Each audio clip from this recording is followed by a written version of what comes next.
Good evening, all two different people, both Grimboy and Hidego in chat. Welcome as we start our new episode of A Tale of Dice. It's not really super crowded here, both in the chat or in this actual room. Biakuaz, Crystal is sadly sick at home, and Ave is sadly sick of work. But still stuck at it. Because they are keeping them hostage. So Ave originally always jumps into the train to get to this beautiful place here in The Hague to play this game with us. But their boss won't allow them to leave right now. So fuck them. Yeah, but hopefully at least this means that my character will get some time to also talk in Ave and Crystal's house. Oh no, this is gonna be a Tarouche episode. Again. And Hidego, thank you so much for your 20th month anniversary of your beautiful addition to this stream. Speaking of which, this episode, we, if these people will actually play this game with a little bit of oomph, we will get to the point where your story wildcard will be put into play. So I'm looking forward to see what you have thought up for us. But yeah, other than that, do realize that we have two Tarouches right now because we are missing two players. The cardboard cutout of Charlie will also be a extra player. However, This is the fake one, by the way. Oh yeah, not bad. I am a robot. Now, in fact, it's interesting because I'm not here. I'm a quick deepfake AI program, so I'm actually elsewhere typing in what this avatar is gonna say. Actually, it's Crystal. the rumor comes out. It is actually Crystal that is here, but playing a Charlie puppet. But yeah, so this will be the group of 3 players that I have at my disposal. So for the people watching our beautiful show, please do realize that you can also add different things into it, and that we have only a small group of peoples right here. They will be needed. So also, of course, the different story beats that you can buy. We have a couple of them that will add real things to the story, as well as a combat encounter. And I do just want to say that this combat encounter, if bought, would also have a vast story implication. So no thing is just combat because you want to have combat. If you buy this one, it'll actually be like perhaps even a recurring villain, dependent on how the combat encounter goes. I did a lot of stuff for it, so just throw it out there. Man, guys, we better slaughter. But with that being said, shall we play again?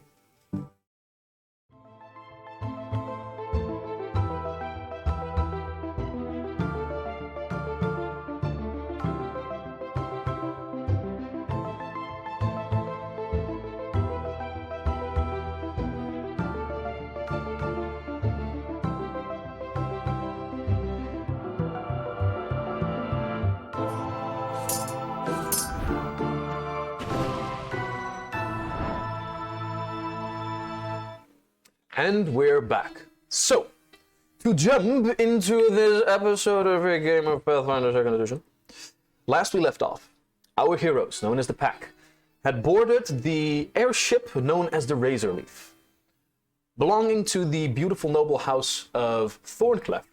All of you have been contracted to travel with this airship south as part of a hunt, so to speak.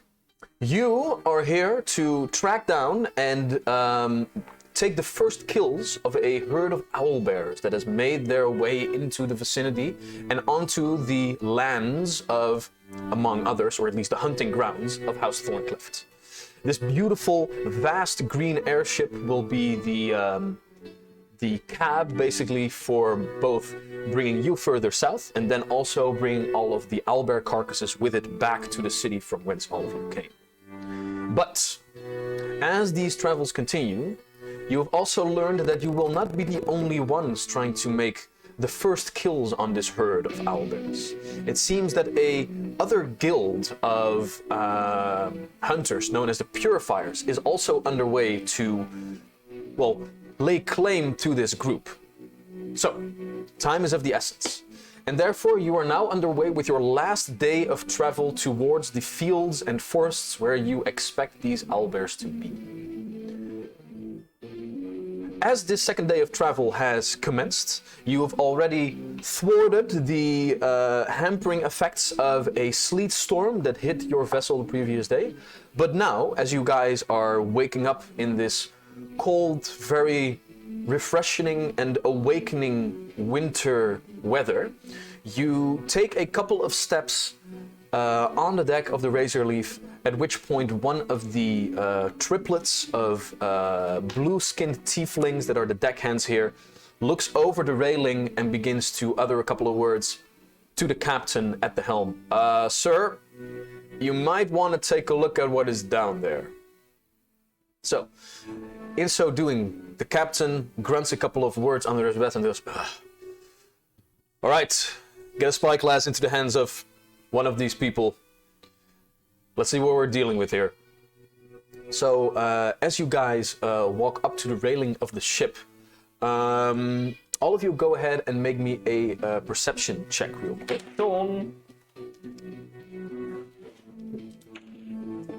Oh, okay. I would say with the amount of regality that you have like poured out over the crew, one of the tieflings like gets a spyglass Tarush and hands it into your hands. So you can add a +5 to your perception for this because you are very capable of peering further. As you had made it very clear that you are a lord. Yeah, fair enough. Well, I already rolled a natural 16, so that's going to go for a 25, 30 total. All right. Jack, what is your perception check? A mere 19. A mere 19. 19, not too shabby though. So as you peer over the railing, you also see a couple of things. Because right now, as you guys are venturing further south, the cloudy sky above you is still very gray and thick, but no longer any rainfall or sleet is hitting your deck. You take a look to your left where you can see the coastline just a couple of miles away.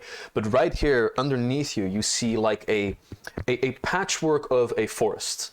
Like you have a lot of different clearings within it.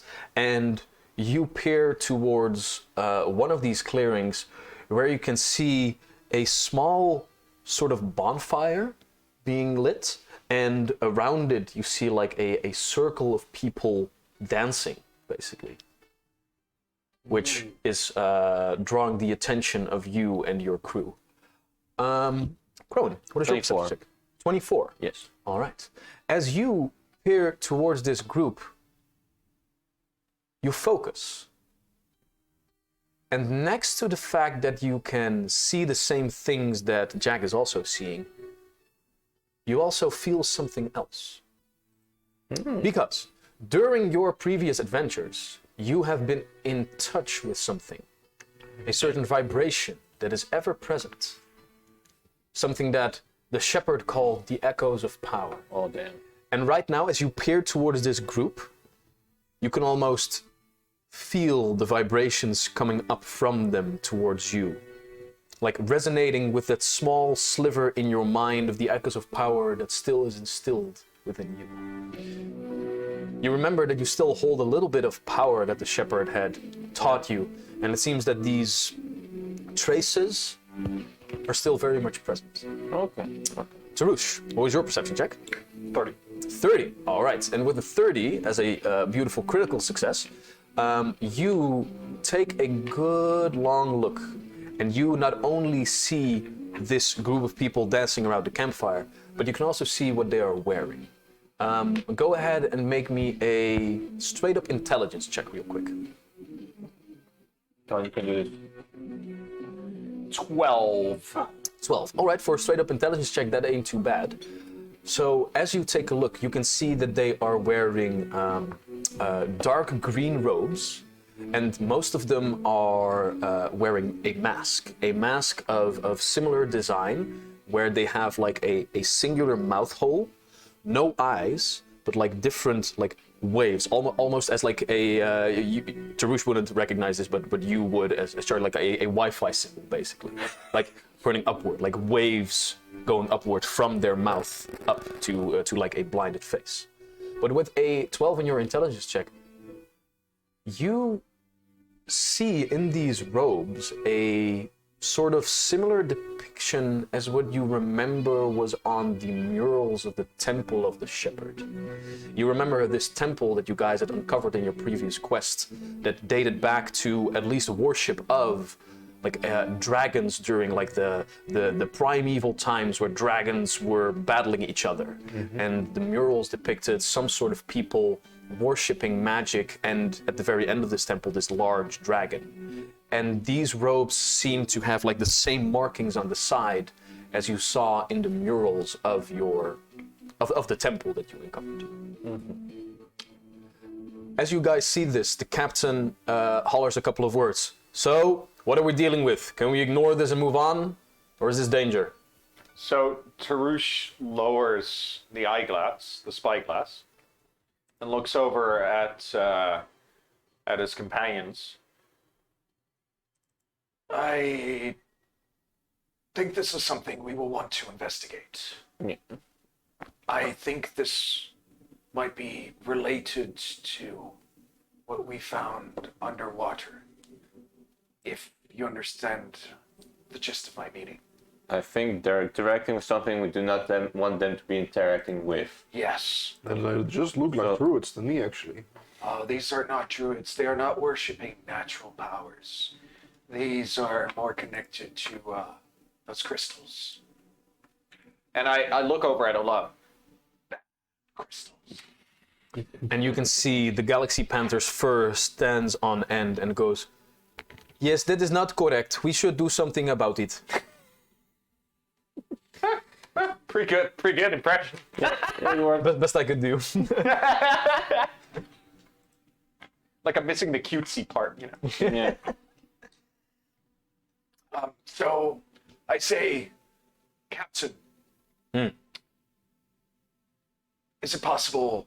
And sorry, how far away are we? Guesstimately? Right now, I would say you are traveling a couple of 100 meters above ground. So, and it's like a, I would say like a sort of 90-degree angle down to the ground. So I would say you were like 300 to 400 meters up and 300 or 400 meters away from them. Perfect. And as this small blip in the middle of the sky, you, as they are still like dancing around this bonfire of theirs, you figure that they have probably not noticed you yet. Is it night?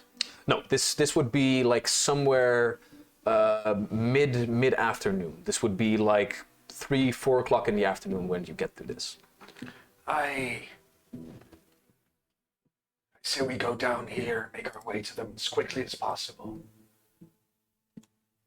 We do not hesitate. We do not show mercy. We will stop them and find out from the survivors what it is that drives them and what they do. Fair. Cronin is basically thinking what is the best tactical approach. He's not disagreeing with Tarush with the approach itself. But Don't tell me, tell Tarush. Yeah, I'm saying to everyone. Well, we do have the element of surprise if they haven't seen us already. Yes, that is what I mean indeed. If we get off here and make our way there as quickly as possible, I think we have a better chance of ambushing them than if we approach by air. Sure. For they only need look up, and they shall spot us. Shall we keep 2 of our own to fire the ballistas? I like this idea. Well, we can make these guys fire the ballistas, right? Yeah. Yeah. So I look over at Olaf. I look over at Edge. I suppose you drew the short end of the stick. Oh. I will say though, go ahead and make a diplomacy check, one of you. Like and the other people can try to aid if they so prefer. Shall I do it then? I'll aid the Tarush. I'll aid as well. I He said 1, I think, or Yeah, just like it's one endeavor, but multiple people can try to aid. Oh, sorry. Multiple people can try to aid, but they could cancel each other out. 11 plus 11, 22. Oh, Which 22. Which So how aiding works is you also make a appropriate skill check, which in this case would be diplomacy. And if you Diplomacy, reach a 20, Tarush gets a +1. But if you critically succeed, so if you have a 30, then Tarush gets a +2. But if you get below a 10, I get a -1. I was just figuring out which skill I had to roll. I rolled a 19. All right, so that's just a +1 from Crowan for a total of 23. 23. All right. Then for this, I'm afraid that as you guys begin to talk about these ballistas, the captain chimes up and says, "I'm sorry, but this endeavor is only to hunt the owlbears. This vessel is not a war vessel. It needs to be protected. These ballistas are only for a last resort. If you guys want to go out and fight some people in the woods, this is your travels, your cause, but we cannot also endanger the ship, though." Well, these are owlbears, actually. You don't you don't know, Jet. They are owlbears. Do you want to make a deception check? Do you want to lie and go out on a limb to say like, no, this is about the owlbears? The big guy. You could totally try this. I will try it once. Yeah? These are owls. All right. Big guy. Go ahead and make a deception check. That's an 18. No. Do I have anything? No. There's nothing that helps me in this. No, that's an 18. I will say that there's a little bit of leniency to the reaction. So Ren, like the bird folk first mate, goes, "So are you saying that these people in the robes, they are druids? Huh? Associated with the owlbears? Still though, it is not our mission like this." Okay. You did fuck up too bad. It was worth try. Tarush is just kind of confused at the mild reply to this outrageous claim. Yeah, it was a critical failure, but I'm not gonna fuck you up too much. No, I get it. So he Tarush doesn't engage, and he then turns around and says, "Well, five of us. It is then. Yeah. Let's go. Let's go. What's the quickest way down? Rope? Jumping. And We can lower you down on a safe distance and let you off the ship. There we can stay put or circle around a little bit until you give a sign for us to pick you up again. Lower down here and stay out of sight." Yeah, basically. All right, Ren, guide me in. I see a good place down there, Captain. And with that, the Razor Leaf, the 3 tiefling deckhands quickly make their way towards like the sails and put them into a landing arrangement. After which the Razor Leaf begins to slowly float down in like a quarter of a circle motion until you guys are low enough and the vessel actually comes to a standstill as all the different crystals begin to light up and stop the momentum that it already has. From that point, all 3, the tieflings, get like a couple of ropes and throw them down over the railing, of which you can easily abseil down if you would. So I still stand by my point. Jumping is quicker, and I jump off the edge. And I out of my necklace I cast Featherfall. nice. All right, so Wait till the spell. It's not even out of my spellbook. It's out of my necklace. Don't wait till the spell. let's see Here, here. growing grumble on. Feather- Mage is always trying to impress everyone with their bull crap. Right. So let's Perfect, do a good rope. 60 feet per round. So basically, you don't have to do all that effort with holding onto the rope and making sure you don't get rope burn with your hands sliding over it. You just stand in an elevator, basically, slowly falling downward as your necklace lights up and cast Featherfall on you. Very nice, very nice. All right, so for the rest of you, for the both of you, go ahead and just to see like how well this goes, go ahead and make an athletics check for me, which will be a climbing check, basically. It's not a 1. But it's a 2. All right. Plus 10, it's a plus 11, it's 13. All right, so that's still not too bad. Did anyone take care of snacks? I think nobody did. Yeah. We will eat dice. We will swallow whole dice. I have some. I often have dreams that I eat dice when I sleep. It's a recurring thing for me. I'm gonna make little snacks. Normally, I wouldn't like put too much value in dreams, but I think that is worrying. Oh, I think it has to do with your mother. Giggity? Did she like teabag you often? what? Guys, no. At these moments, I'm very glad that we are 18 plus stream. But so, 13 for your athletics and... I don't want to say it. Go on. It's a 3. It's a 3 total. All right, so... It is Oh fair. no! Oh wait, sorry. 5 total. I don't have my armor on currently. 5 All right. So, But you don't have your armor. We are going to a fight. You're not wearing your armor. let's see here. Are you guys trained in athletics, both of you? I am. You are? No. No, you are not. Okay. It's for plebs. Come on. Let's see here. Just taking a look real It helps quick. keep things moving. Down. It's ferocious. It's For plebs. My dad always Okay, said so- I didn't need to learn. Okay, so I am sorry, but No, you're not. But to like climb rope, it says here that you have to be trained and able to do so. Like this is not climbing, this is abseiling, which is a lot more easy to go down than up. But still, I don't a have five- sailing is pretty difficult, man. like a 5 is still like a critical failure, which says here you fall. you fall. You die. Yeah, so with that, we go to grab ledge, I think, as a... no, we go to grab Jack. So, Vincent, what did you say about saving spells again? Because casting Right. Featherfall, you would be in a great idea. But you already did it. Alright, so go ahead. When you fall off or yada yada yada, you must succeed at a reflex save. So go ahead and make a reflex saving throw for me, Tarush. That number is actually pretty decent. Well, at That's least 21 total. 21. Alright, so that's a success. So if you had at least one hand free, you have. You grab, you still take fall damage from the distance fallen so far. But if you treat as though yada yada yada, I will say, let's just see here how it goes. Yeah, that's good enough. All right, so as you begin to abseil, you have this moment of pure and utter dread as your gauntlets that you are wearing, or at least like the one magical gauntlet that you have to Yeah, I increase your don't spellcasting. have my staff with me either. So But like, but the gauntlet is metal, which begins to slip from the rope, and for a moment you lose your entire footing at the rope. But after falling a couple of feet, you catch it.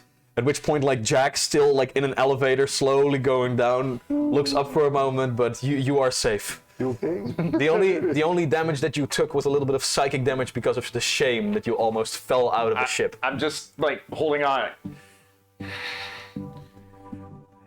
This is why I hate flying. And I come just like gently falling down, and I just say, "It's not a race." and I go down further.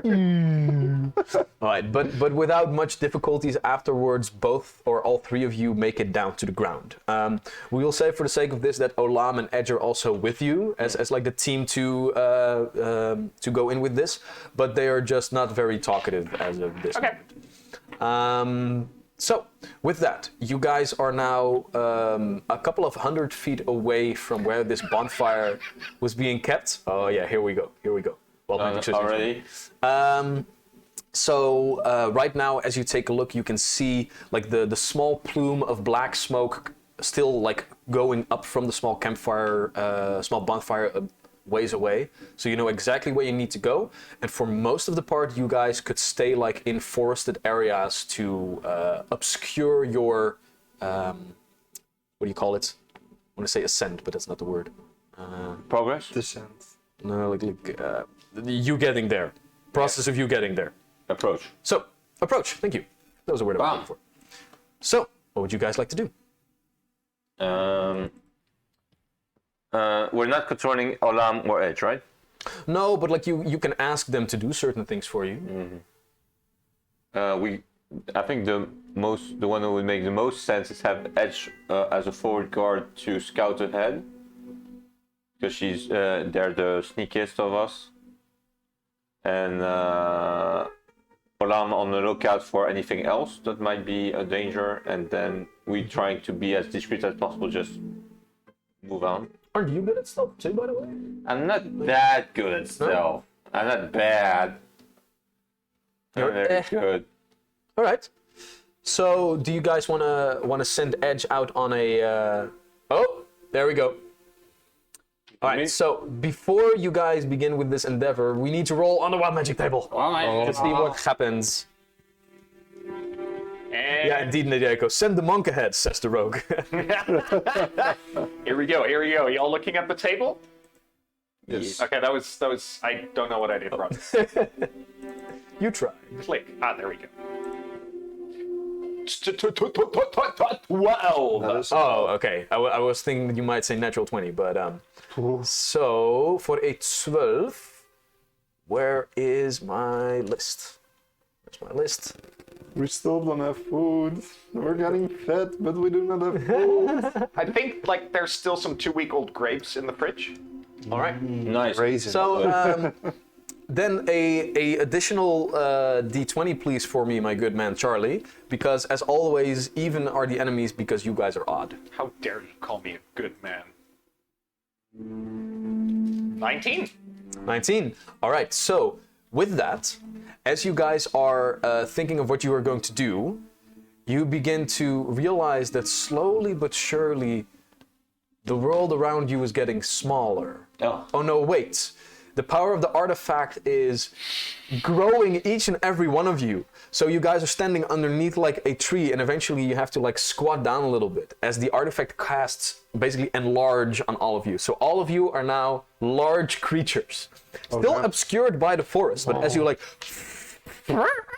one bird begins to squat off after you get way too large. Doesn't that So- give us a penalty on the stealth checks? Let me I take think a too. look real quick at the effects. Enlarge. I'm even larger than my Uncle Joseph, and he's a literal giant. So enlarge. Yada yada yada. I think Maxim's jokes are way underappreciated.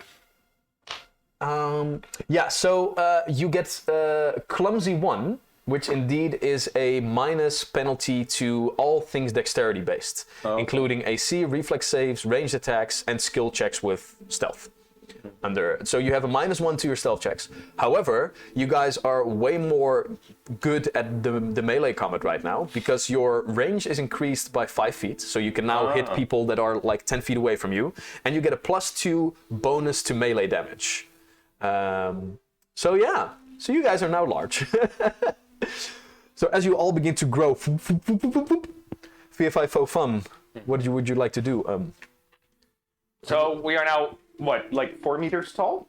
Yeah, pretty much. You guys now take up a 10 by 10 foot block. 10 by 10 by 10 foot block. So you guys are now... It's like 7 meters. Yeah, something like that. Something like that. Okay. Yeah, basically, let's just say like double your current height. Okay. Like Okay. double everything, like all your dimensions. Cool. That's a very unflattering image for me, except for one part. But anyway, so I think we're just, yeah, okay, so Tarish looks around. Hey, I like the artifact. That's not what I wanted to say. Edge just does pick up like, look, do you guys still want me to go scout out like this? This is gonna be a little bit more difficult, but I can try. Keep a safe distance and go back as soon as you're, you know enough about the surroundings. Just climb on top of that tree, and maybe you can see from there. I think. I mean, we can try, but like this, it does not feel like stealth is. Are we also faster? Because we can take bigger steps. Well, I mean, we also have Doesn't to say so. avoid more trees Yeah. now. Doesn't say so with. I think we forgo stealth at this point All right. as giants, but that's my. I'm No, waiting no. for their reply. We could just stomp. Yeah, yeah. If our odds of being stealthy is reduced, we might as well just charge in. Or we can scare them. Yeah, we can big just. thumping Well, I noises do want to all have at around least us. one survivor, not running away, because we kind of want them. But if we surround them maybe a bit. Yeah, but that's the stealthy thing. We need to be able to stealth to surround them. I'm saying just Crowing, just pick up the step. Leave the capturing to me. You guys do the rest, All right. So and we charge. what's the plan? You guys are gonna charge in? We All charge. 5 of you? We be charging. I can also, yeah, I think so. I cast. So I.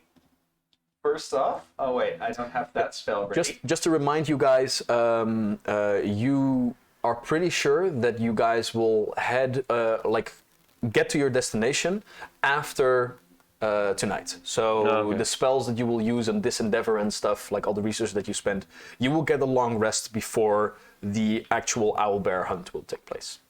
Perfect. Yeah, so Tarush holds out his hand, takes 2 actions as his staff first appears, and then his armor appears around him. Nice. And he then casts, and I'm just gonna quickly look up the duration of what that was again. I'm gonna cast. Oh, it's staying perfect. I'm gonna cast Illusory Creature. Say, let's add a little bit to the image then, if we want to try and scare them. And I create what seems to be this massive, not quite, yeah, this massive wolf burning with fire, eyes pitch angry black, this hellhound monstrosity leashed with a chain. And I hand the chain to, I hand over the chain to someone. I have a bad idea. Make it so that it cuts off their escape route from where we're coming in. So if we're coming from the front, make it set it out on the back so they're too scared to go through. Perfect. Yes. Yeah, you guys want to flank hold him? the chain for this? I think so, yeah. Just let it go. And it'll do. No, I control my own animals. I already have too many animals to So control. the chain, it feels real. Like you, it's an illusion, but you have to actively disbelieve, of course. So like, it's in your hand. You hear it ringing. The sounds are appropriate. You see the creature like growling. Fake fire that doesn't really burn anything, like under each footstep, you know. Okay. So we charge that. So the idea is that Crowan and his new pets will go and flank them from the other side. Only the pet will go on the other side, trying to scare them off from escaping and All right. try to go through us. Very well. Okay, so for the sake of this, I would like all of you to go ahead and roll me an athletics check. Makes sense. Yes. Because we're sorry. We're running. Oh, fair. I was figuring more for initiative. Maybe an intimidate check would be appropriate. Sure, yeah, could also work. Yeah? Could also work, yeah. I'll allow either. Sweet, because my athletics at this point is literally 0 when I'm wearing my Just armor. before running, Crowan puts on the intimidation mask just Yes. for flavor. The demon mask. The demon's mask. 25. 25, very nice. 17. 17, 24. 24. All right, Does and this I count will... as initiative? This will count as initiative, yes. In that case, it's the number 17, but a 19. Ooh, very nice. Right. Oh, okay. So I rolled a natural 20 on their basically their will save, which will be their part of their initiative. But so, which ones of you speak the Draconic language? Tarush? Let me have a quick look if I do. I don't.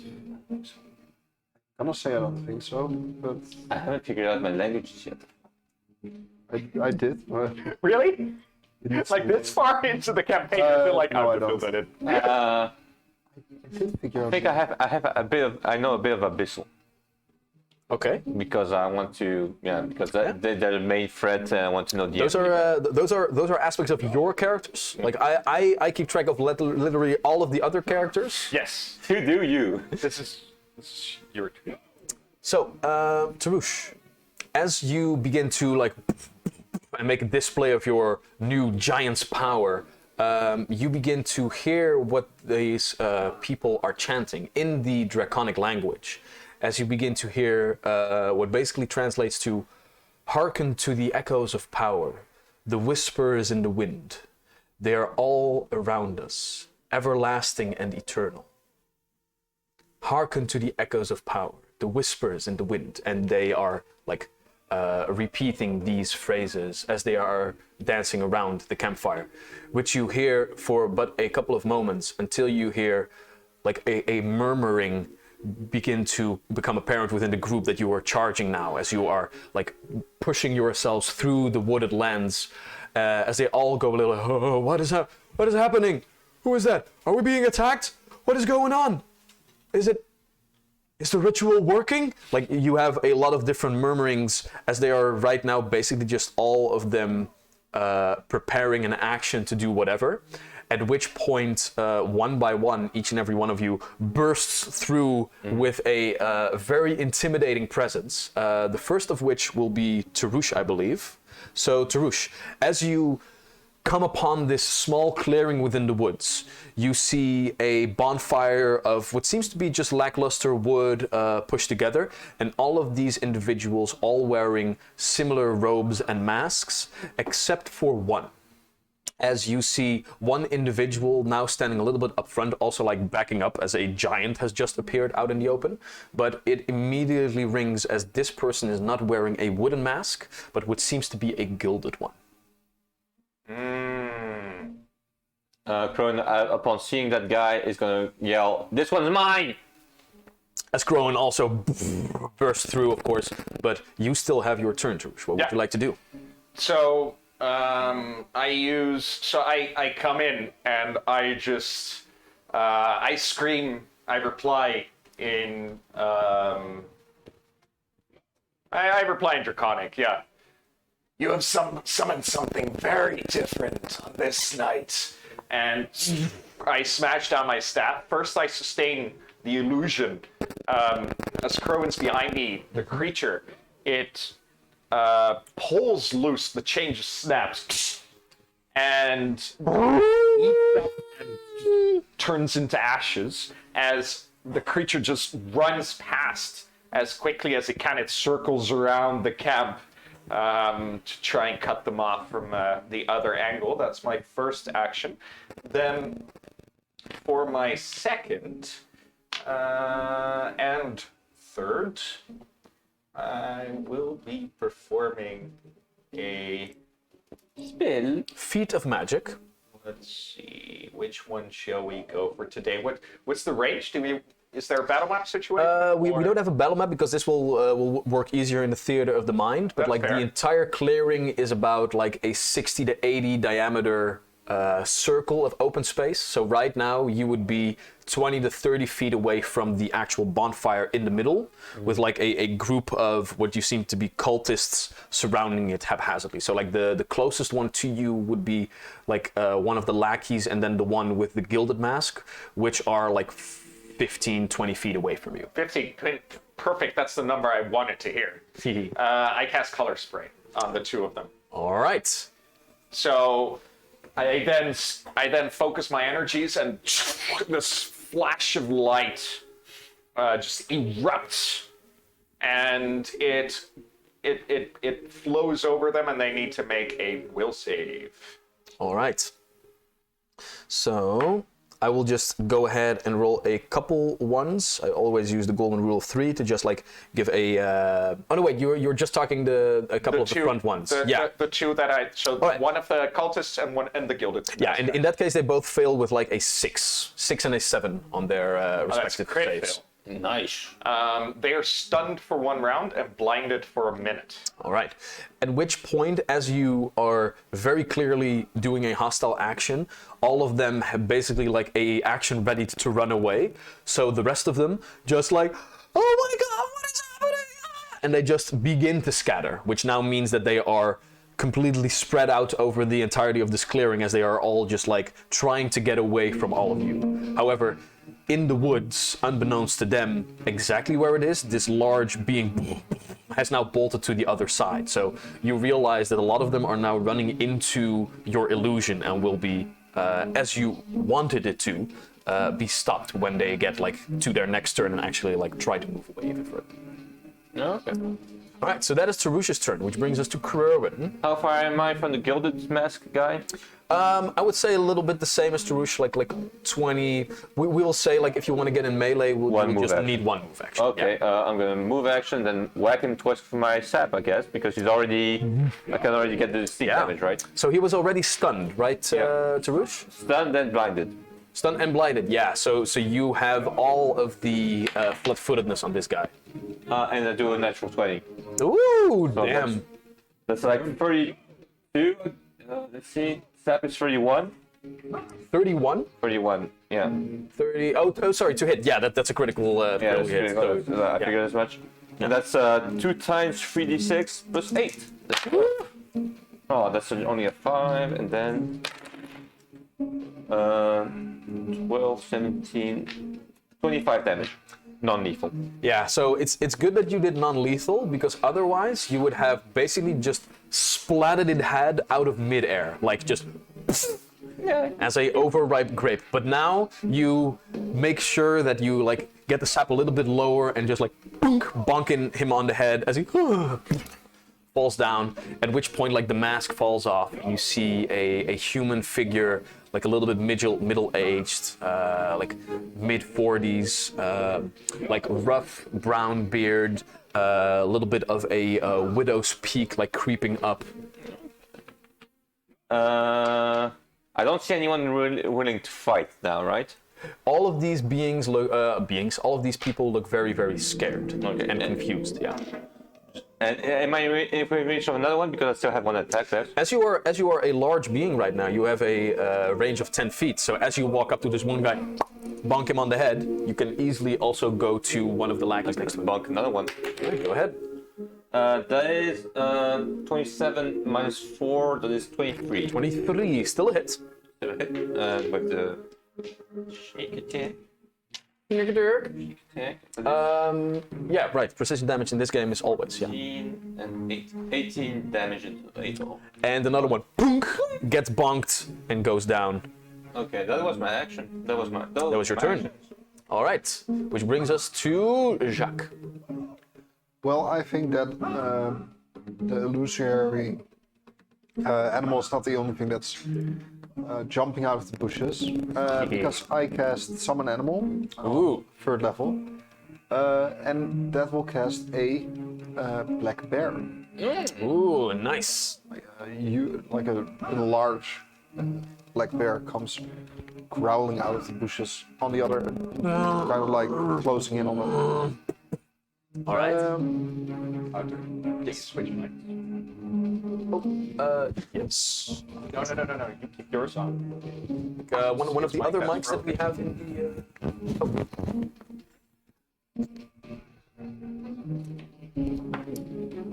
Have you put off my mic completely?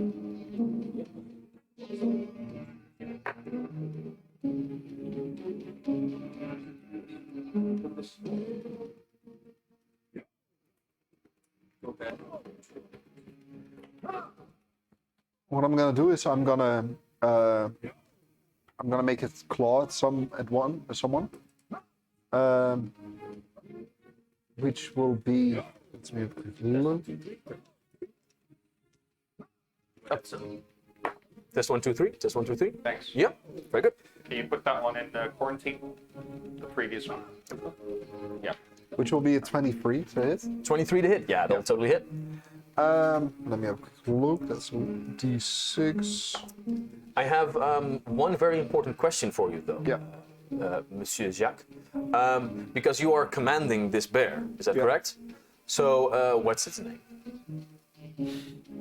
Its name is. Is summoned bear A will expire in 3 seconds. It's Baruch. Baruch. Baruch. Baruch the bear.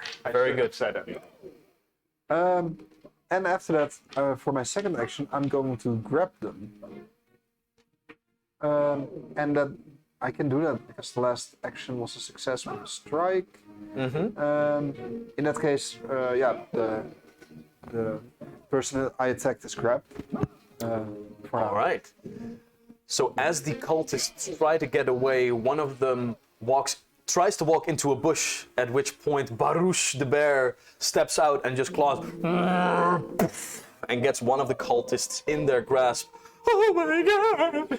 Like not having a good time whatsoever. Yeah, that's about it. All right. So with that, the cultists are going to try and get away. Basically, all of them are scrambling right now. None of them are actually putting up a fight. Like a couple of them are actually trying to get away through Baruch and your summoned illusion, and as such are basically just. I will say, what is the spell save DC for you, Tarush? 21. 21. Wait, that should be 22, I think, because I have I have something else. The gauntlet's only for 2 hit because you actually like. Oh yeah, grab right. something Thank to- you. That was it. Yeah. Never mind. Yeah. 21. All right, 21. Let's see how that goes. All right, so But that's only if they actively like try to touch it or disbelieve. yeah, no, I'm just like we're bending the rules a little bit for brevity's sake. So I will say, as this group of cultists tries to go away, 2/3 of them are just because they very much not succeed on a will save against your DC. They are too scared to actually move, and they are just like slowly backing up again now that their escape route is gone. But together with a couple of those guys that are not scared enough to be like in a stunned state, you know, when fight or flight or freeze actually pulls in. So a couple of them are now running away. Can we turn off the speaker? I think that's the issue for the background. Yeah. Like completely off. Yeah, let's go for that first. We'll see later. Right. Silence here at the table. What's more happening? Pure Oh intense. well. So, a little bit flat against the back. Yeah. So a couple of people get stunned basically by your bear and your illusion.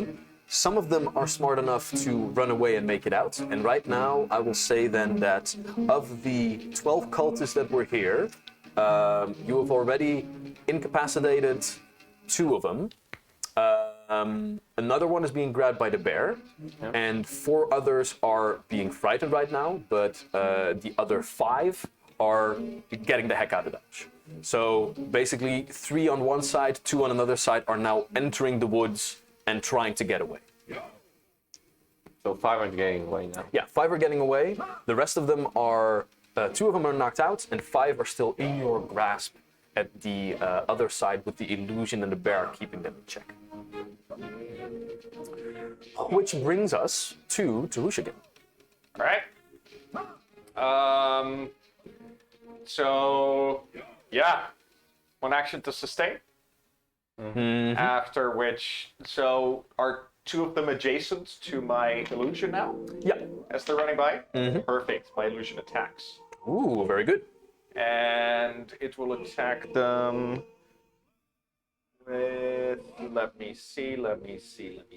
It's gonna attack with my attack, with my with yes. my spellcasting ability.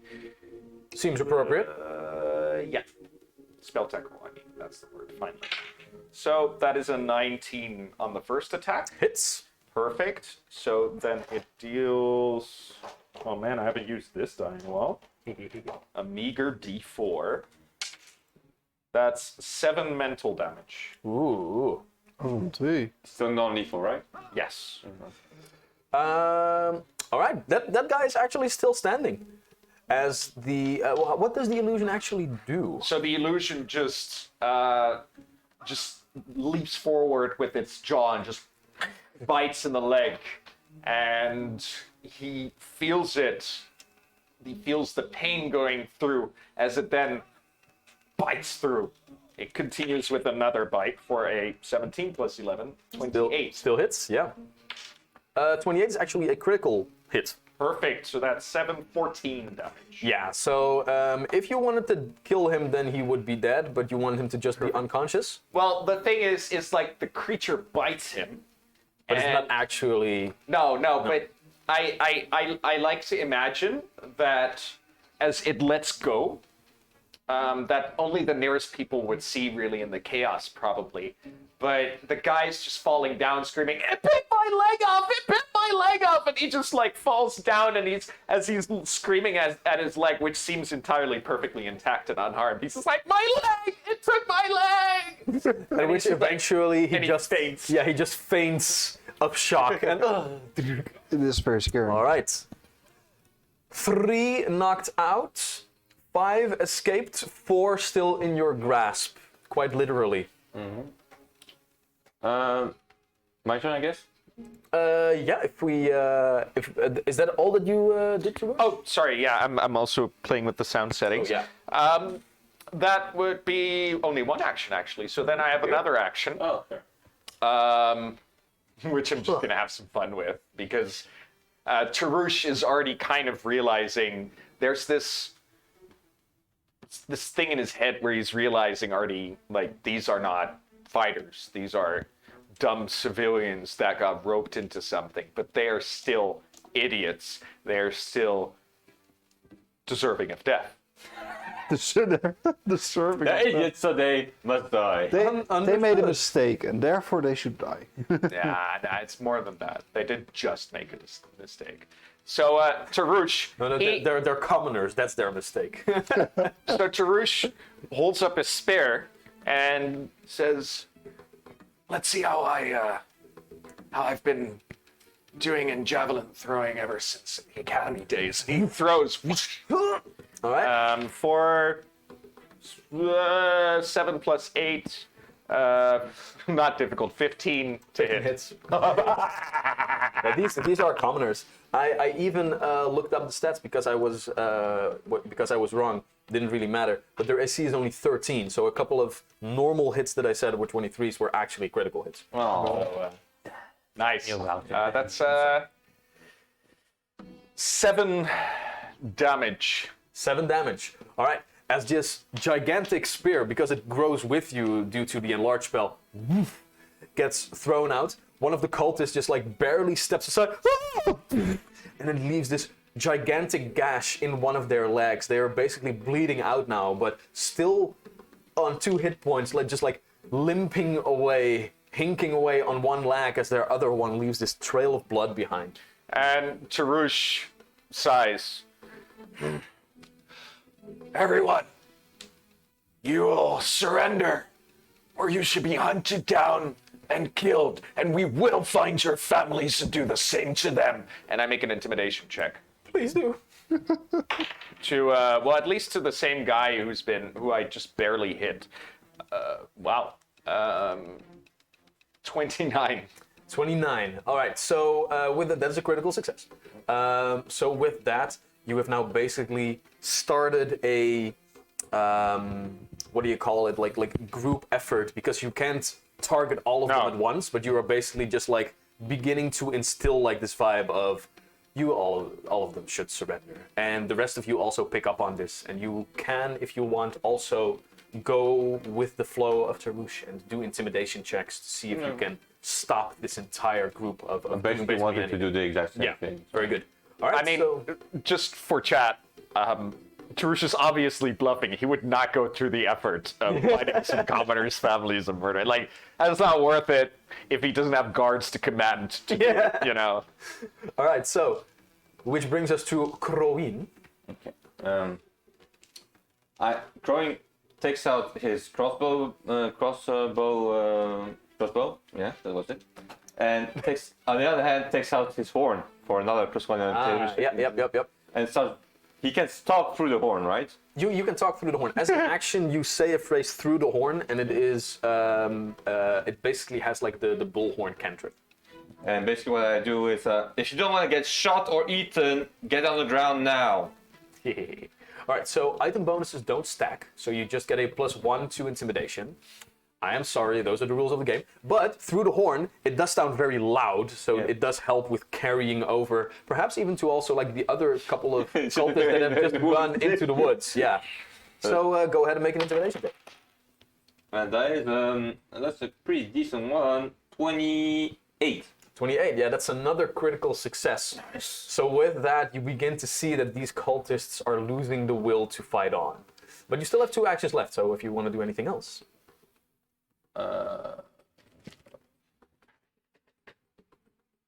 If ready in action, shoot anyone who's going to run away. All right. I would say go ahead and make an attack roll for me. Because someone is running away? Yeah, just because they are not yet really on the... That is probably a hit because that's an 18 to hit.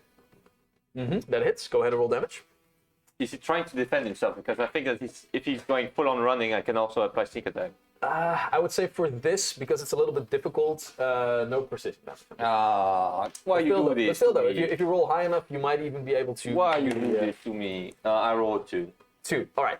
So I will say, though, that as a part of this, as you begin to shout out, you ready your crossbow, you have shouted this through the horn, and you see somebody very much not listening, and you just go like...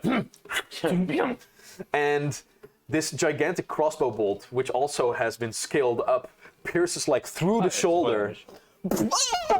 And he just begins to limp and also now like basically fall down and takes a look at you. The mask falls off, and you see like another human male, early like 20s, late teens, that is just now like like clappering teeth, scared shitless. Yeah. All right, which brings us to... Yeah, so we do not need many, right? We just want some to know some information. You're well on the way to get them all. Okay, so I can just kill them. No, I'm going to attack with my bear. I am going to do another claw attack. Very first, because I'm holding one person still, which will be a 26. 26, that's a critical hit. It is a non-lethal. Okay.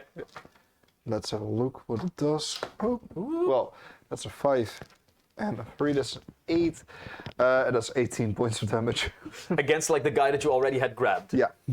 All right, so... I already attacked him once. So Baruch has this one guy under his claw. He's trying to get away, and he just shouts really hard in his face, and he faints. After that, I think he will try to... if there are any...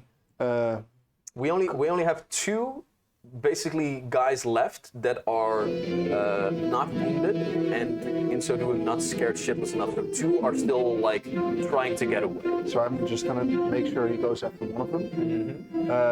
And after that, I'm going to cast Tanglefoot on that person as well. Very well. Go ahead. Or is that an attack roll on your part, or is it a save on mine? I think it's an attack. I think it's an attack. Go ahead and roll an attack. You need to make it 13, so that's pretty easy, I think, at this level. Well, yeah.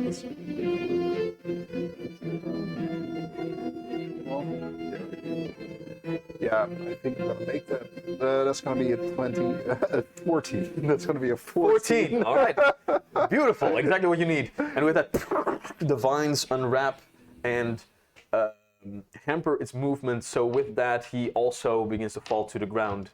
And for the sake of this, I will say right now, all the people that are still in view are basically taken down. You have one that is being chased down by a bear that falls scared on the ground and is trying to not get eaten by the bear.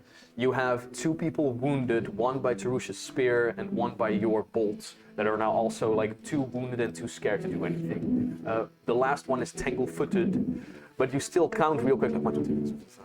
You're missing 5 people that scattered out into the woods. So with that, that was your entire turn? Yeah, that's fine. All right. So with that, they are basically going to try and run away as fast as they can. So you hear like movement through the brush and through the woods. Charlie is still busy, so we will go to Crowan now. Wait, Crowan, how would you like to proceed? Are you going to let them leave? I don't see them anymore, right? No, right now you have no line of sight. I have nothing that can make me. I'm just gonna go with you can run but can't hide. Are you basically just going to try and intimidate them? Yeah, basically, again with my horn, going with you can run, but you can't hide. All right. Hoping they go back Yeah. to render. Who knows? You guys are already pretty far along that path, so let's see if you can make a nice little critical success again. No, not much. 16. 16? Alright, still normal success. But for this endeavor, a little bit difficult. So that is done this round. What else? To action.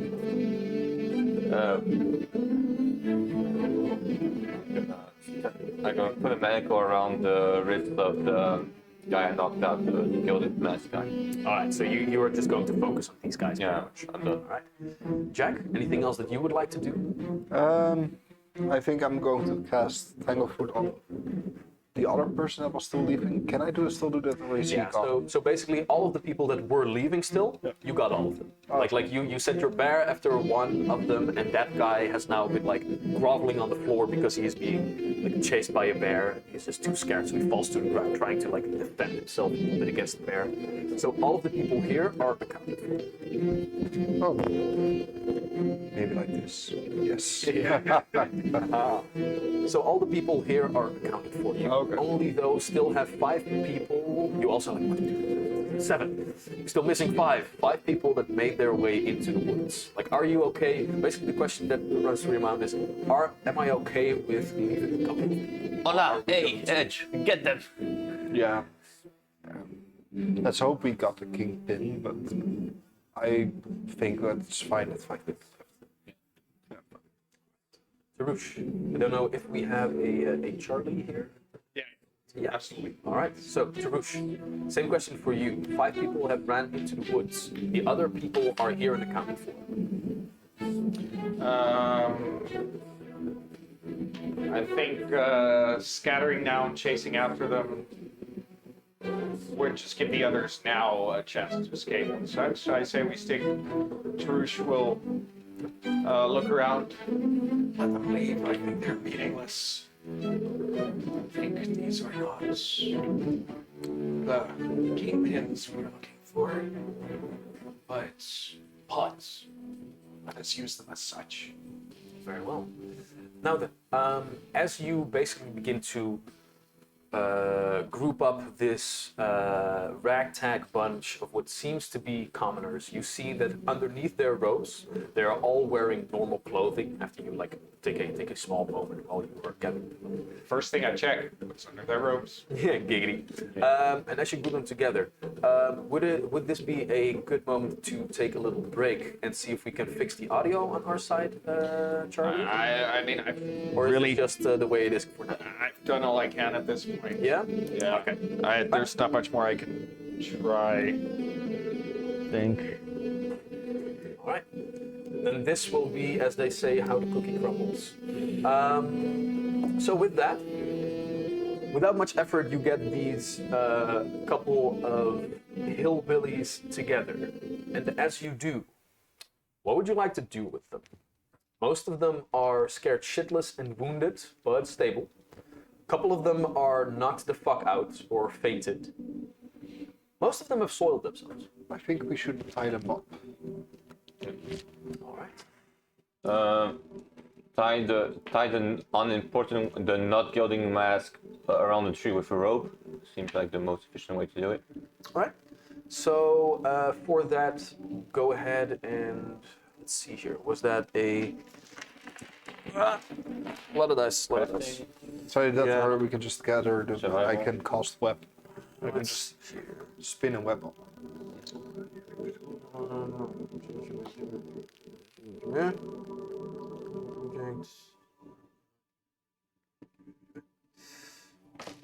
Don't really see a quick action or something how you can Tie up. tie them up.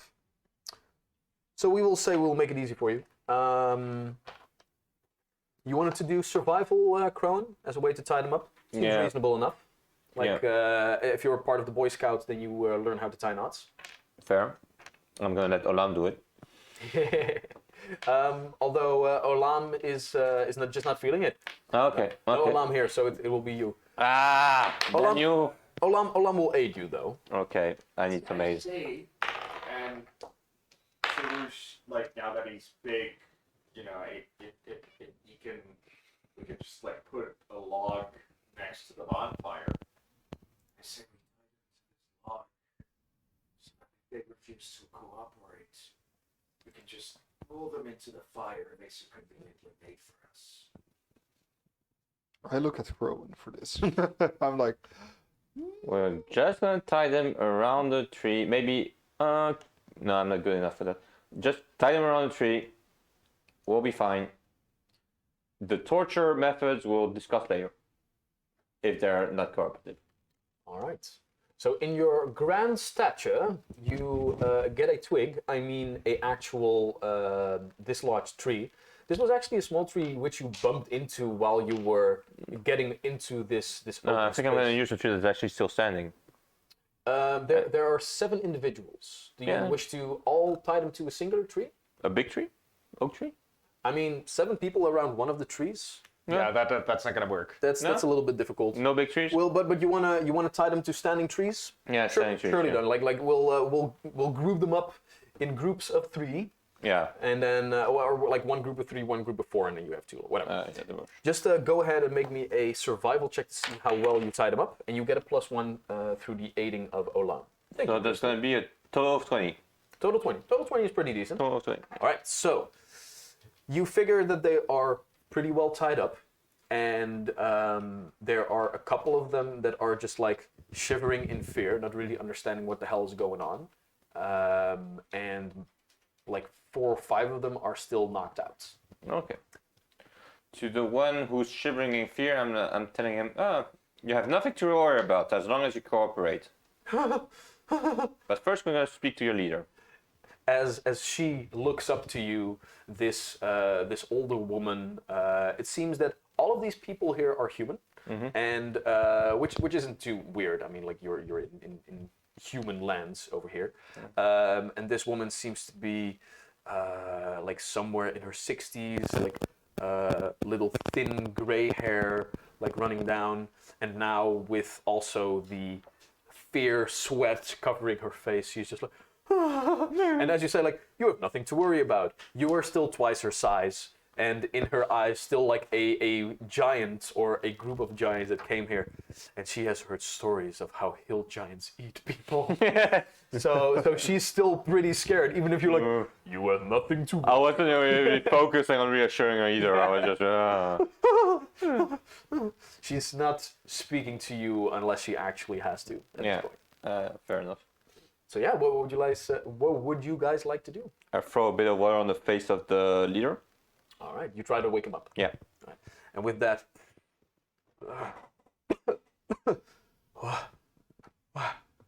who the hell are you? You fuck. Giants in these lands? Oh God! if I fall from, I smell the queen of a human. Go ahead and make an intimidation or I am- deception. I your am- choice. I say -5 on that though. But that's just my opinion. I think that is going to be let's. Ooh, come on. Deception, you said, right? Or intimidation, your choice. My intimidation is really bad. I can tell you that for sure. That's going to be a 18. Deception. All right. So still, deception, yeah. still high enough for these peoples, because their perception is +3, so they have a total of 13 that you need to beat. So a little bit of metagaming information for you right there. So, oh God, are you going to eat us? Yes. But our hunger for knowledge is greater than our hunger for food. So if you tell us what you're doing and not lie, Shut up, nerd. We're going to eat them. To intimidate them further. Like actually, like -5, yes, but +5 because of your half orc heritage. Yeah, so it works. It were, Like those tusks. Yeah. eating. All right, so I want to. This is the leader, right? We're talking. Yeah. about. Yeah. So Tarush goes up, his staff back in hand, and he moves up and, without asking or saying anything, he says the words of his spell, draconic words, as this invisible, or this translucent white light just appears in his hand, then shoots into his head, and then shoots into the cultist's head. They need to make a will save. That He's also frightened, Is- remember. He's frightened. he is still frightened, so he does take a -1 to that, which makes it a 4. He's not doing well. So, I perceive all of their vague surface thoughts. I find out if its intelligence modifier is higher, equal, or lower than mine. I know that already. And I can sustain it to keep reading their surface thoughts. I'm reading their minds. All right, so basically what you have right now as their surface thoughts are just pure blind panic. Like their mind is racing like, who are these giants? Where did they come from? Are they going to eat us? Is this how I die? Is this how it ends? What the hell? I throw a bit more water on him and I focus. You don't hear this. These are the thoughts. Yeah, man. If he's not answering me. Oh, sorry. Wouter didn't even catch like the actual question. At this Yeah, what were you doing, basically? What were you doing? Like, what? What? Why does that matter to giants? I'm asking the questions here. Why? Are you... Please don't eat us. How do you know draconic? What? Dragons? I don't know dragons. Chants around the fire. You idiot. You begin to see a small puddle appear at his bum because he is sitting down to the tree. I put my face right above his and I say, what were you trying to do? I'm sorry, I don't know dragons. I'm sorry. I don't know. We were just trying to... The magic. We just wanted to get magic. Who taught you those spells? Oh, those incantations, I mean. All right. In this moment in time, just go ahead and make another intimidation check. And I will assist. Go ahead. You need to collect yourself for the sake of your brethren, or they shall die before you. I was thinking, check yourself before you wreck yourself, but fine. It's 25. It is way too late. He has done very well in wrecking himself. 25? Plus 1. Plus 1? 26. 26. Which means that it is still a critical success in your intimidation. Like, Yeah. you guys are realizing now for the first time, like, we actually did pick up some tricks during our last encounter. Yay. Like, and as you say this, Tarush, you find like in his stammering that one thread of hope that he has, and you pulls it to pull his head back together. It's like, all right. He takes a look at the other people that are all shivering or unconscious, and says, all right. I'll tell you what you need to know. We were just trying to fight magic. They learned us this chant. It's like with the ropes and such. It's like you can feel it. There's magic in the air. Their service thoughts. Do I see any people? Yeah, you would. You would find Like it would be vague images. Yeah. So make a spell attack roll, and this will basically be like a check on how good your spell casting is. Right. We're going to use it for more than just 17. 17.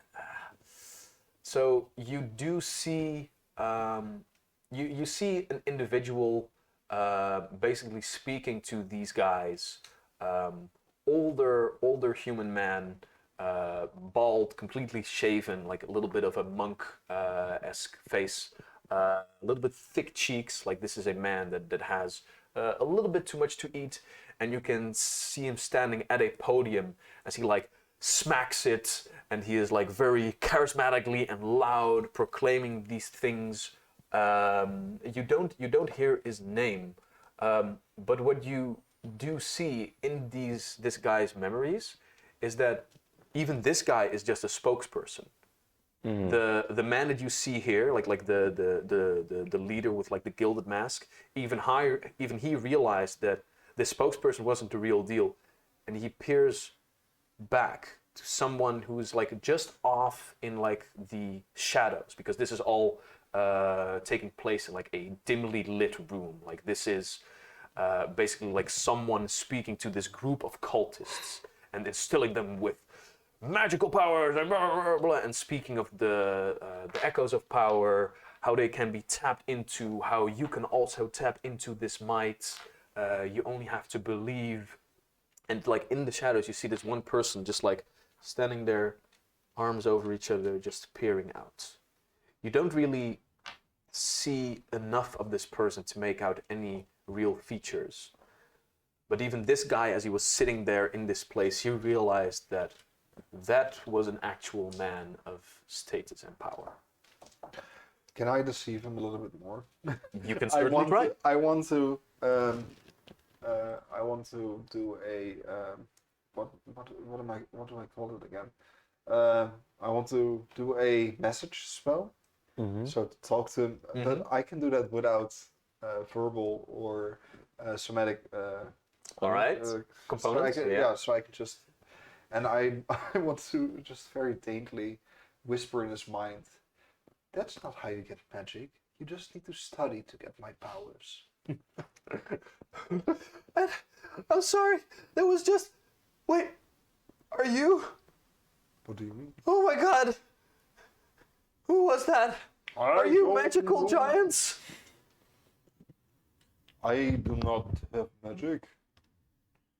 Even though you saw me maybe cast magic.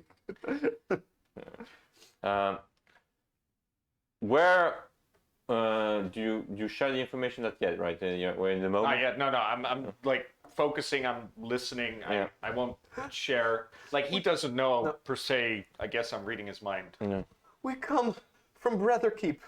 There they just, this man, they came around and they just like shared their information.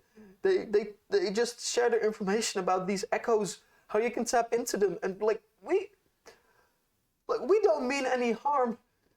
We just wanted to be like the High Hearthians, okay? All those people, they have all that magic and we could get it too. We just wanted a little bit of extra in our life. Is that so bad? Please, we are nobodies. Don't eat us. Where can we find this man? I don't know. Like there was this other guy that took them around and they like just spoke their message of the echoes of power. They told us this chant that we could do, and when we do it, we can feel the vibrations. That's all we were doing. Where can we find a spokesperson then? Give us something we can work with. I don't know. They were just going around. I just heard it from mouth to mouth that they were like in town, and we just went there, and I just shared the message. Go ahead and make another spell attack roll at this point, Tarush. Fucking dice. That's 7 plus. That's 18. 18. Still, you were trying to like basically dig through his memories. Like, come on, give me something about this real culprit that is behind it. No real views. I'm gonna try to help a little bit. I'm going to message spell again. I'm gonna say, help these giants. Tell him his name. And that's it. You're conscious. It's just conscious. This is your conscious. Speak words. I don't know its name. Okay, they didn't give each other our names. Like, look. Describe him to us. Every detail you remember. The color of his clothes, his smell, his stature. Well, and he begins to think of like the bald, thick man that was standing there, and like his outline becomes more and more clear because you are through his eyes retroactively actually listening to him, and basically what he says. With all the words that he speak, the memory of his thoughts that you have in his mind also becomes clearer for you as he is recollecting it. And you get a quite well enough picture of how this man looks like. Like thick cheeks, shaven bald, like dark blue eyes. You even see that he has like this thick mole on the side of his face. And the clothes that he is wearing, you see that he is wearing a similar but more ornate and more well-made robe as the ones that these people are wearing. Now that you take a look at him, these robes are probably homemade. These robes are probably made by these quote-unquote cultists themselves. But underneath, you can also see that this man is wearing clean linens. And you also try to like focus on his feet, and you can see that he is like these beautiful dark brown clasped leather boots on. This is a man of actual stature. Like the spokesperson here, this is like a man of wealth, perhaps a well-off merchant, perhaps a noble, who knows? But no real name is given. I'm sorry, that is all that I know. Okay. I see a man in the shadows. What? Who was the true leader? Who Alright. was the true guide? So you've already failed twice. So this is going to be a very high DC, but you get one last chance on this. Can do it, Johnny. I believe in you. Wait, what's my what's my hero point situation? Ah, yeah, there's one. Yes, I use it because I rolled a 7. Yes, 15, 26. 26. Let's go. That's Thank you, Methadine. that is still a failure on this part. But I will. damn. But I will give it's you. okay. But I will give you this. Yeah, like we've already failed twice. Oh no, and dude, you therefore don't third need time- to explain. It's fine, No, it's fine. But I will give you a small hint. As you take a look at the figure in the shadows, you don't see any real things except for one very clear thing that this hillbilly found very peculiar. It is a man of lean stature with pointed ears, some sort of Elf. probably elven heritage. Okay. Fucking elves. No, anyway, so Tarush looks over at Crow and I believe I know enough. Okay. Cronin is gonna release them all. Inform them. Tell them to take out their take the robes out and the mask and burn it into the fire. And they better not be seen again doing that kind of shenanigans. Very well. Go ahead and make one big intimidation check. Let me remind you. Know your place from now on. You shall not be high Hearthians. Woohoo. You shall live the lives that the gods have granted you. I'm rolling a 32. 32. 32. Yeah, and with a little bit of aided, like, veneer of Tarush. Yeah, those words ring very, very true. And they quickly get all of their stuff out. And then, as if the combat encounter was still busy, they begin to just, like, sprint as frightened and as fast as they can possibly can. Damn. nice. They named the city they were, the Yes, village they were breath, from. breath and keep. Okay. Do we know where that is? Go ahead and make a society check, but first, I would like you, specifically Crone, to go ahead and make me a wisdom saving throw real quick.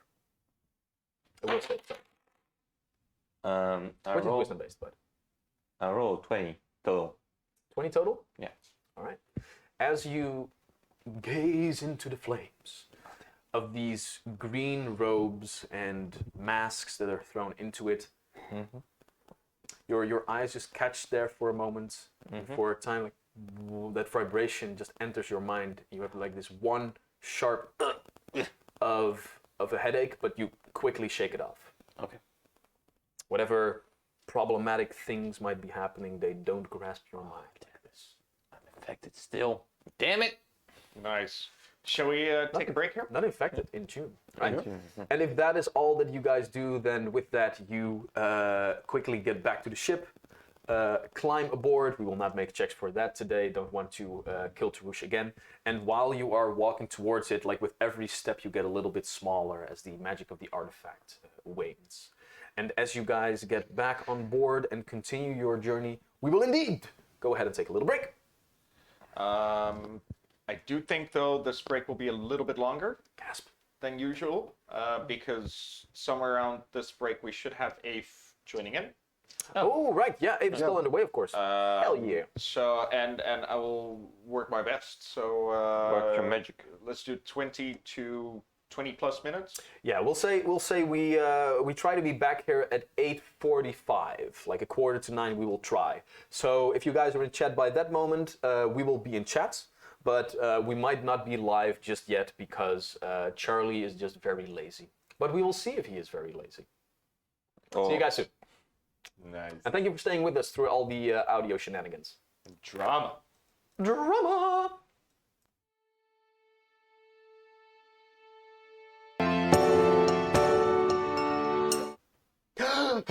Oh my god. Hi guys!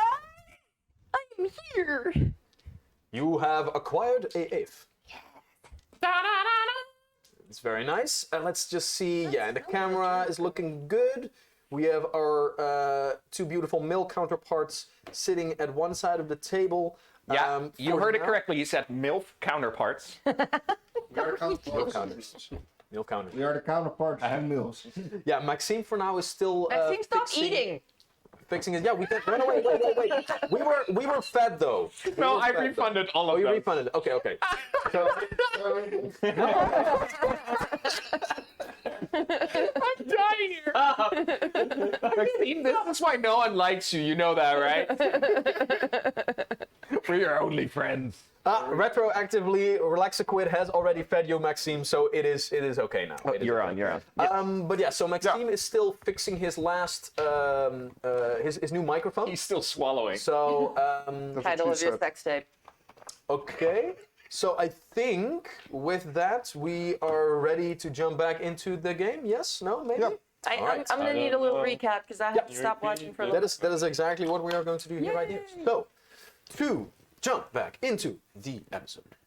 Last we left off, all of you lovely fuckers known as the Pack, contracted by House Thorncleft to ride atop their airship known as the Razorleaf south, to eventually find, hunt, kill, and retrieve owlbears for this house, were underway. And during these travels, spotted something within the woodlands. As you guys ventured forth towards the Von Wick woodlands, at the very top edge of these woodlands, you found, frolicking in a field, a group of cultists that seemingly had been brought into a similar sort of following as the shepherd within the walls of Farwater did. Realizing and finding out that these were just a couple of hillbillies that were influenced by them, you interrogated them and then sent them off on their way with no one piece of underwear still unsoiled. Yeah, but I do also kind of want to lament, tragically, on, the fact that all of them lived. Yeah. So, because of that, no Thanks, experience points. Oh, yeah, that's what I meant. Are we still big? That's not how it works. You all get full experience points for this entire encounter. Yeah, but the joke's on us, because when we're this much above their CR, We get the full 12 experience is like XP. 1. The experiences for this group of cultists was not based on the actual level of what you did. There was a very clear goal that you guys had in mind. That's fair. And that was rounding them up. Yeah, rounding them up, interrogating them, and you were pretty successful in that part, as you were able to gather and keep more than half of them. So for that, you will get an appropriate amount of experience points. Nice. That being said, though, the real adventure is still on the way. Biakuaz, right now, all of you back into your small form, have boarded the Razorleaf once Wow, again. I just got that. Boarded your Razorleaf once again, and on top of this airship are now going for the last leg of their journey.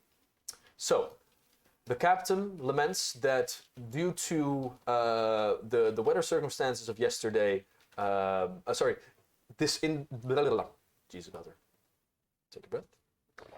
Despite the weather circumstances of yesterday, because all of you really held your own within the storm, no real time is lost.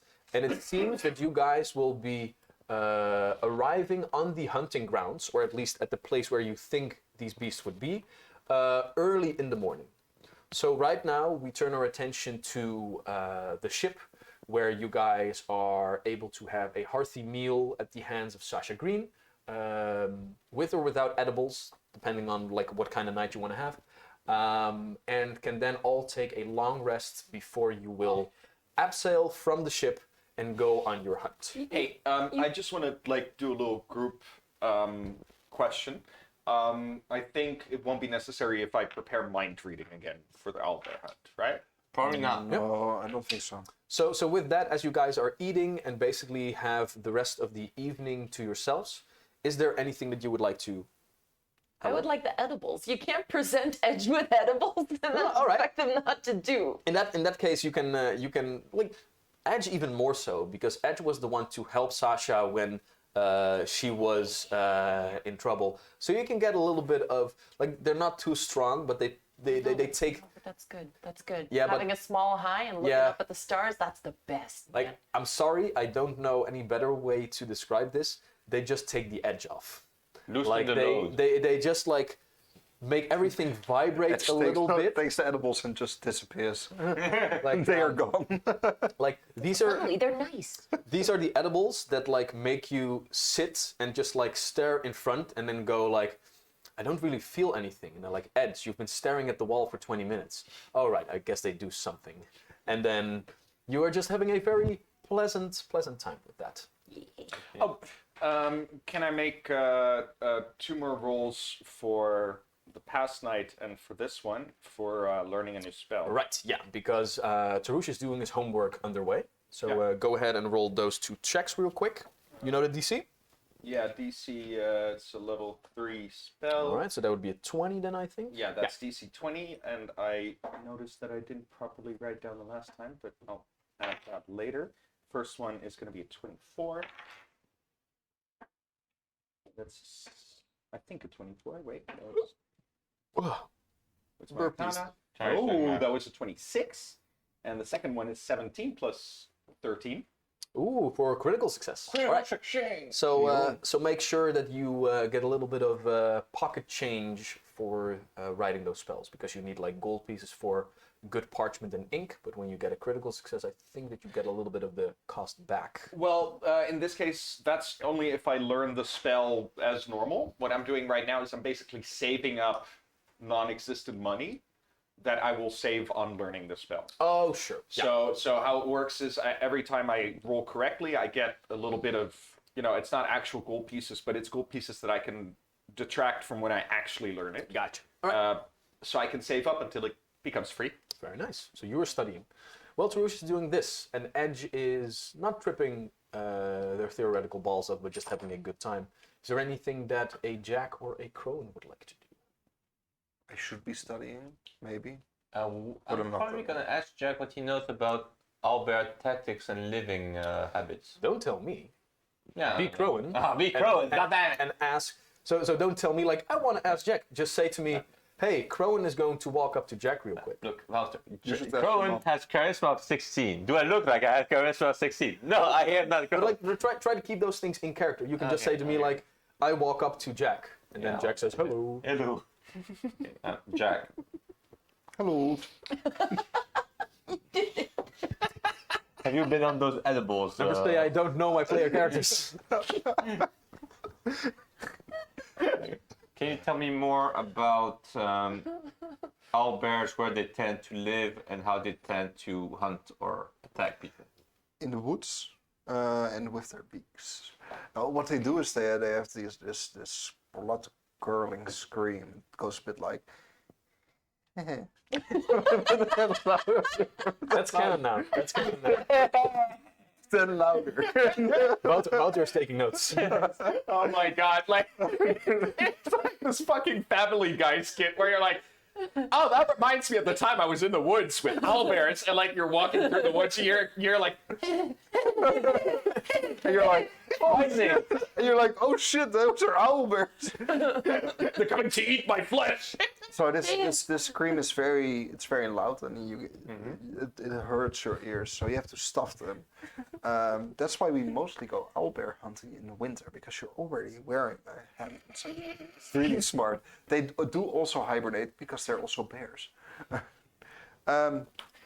But All of it. I love it.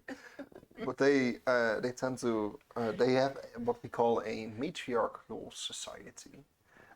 So there's this matriarch, and you have more owlbears that surround themselves around this matriarch. That's why we're gonna take out the big mama bear, or mama owl, or mama owlbear.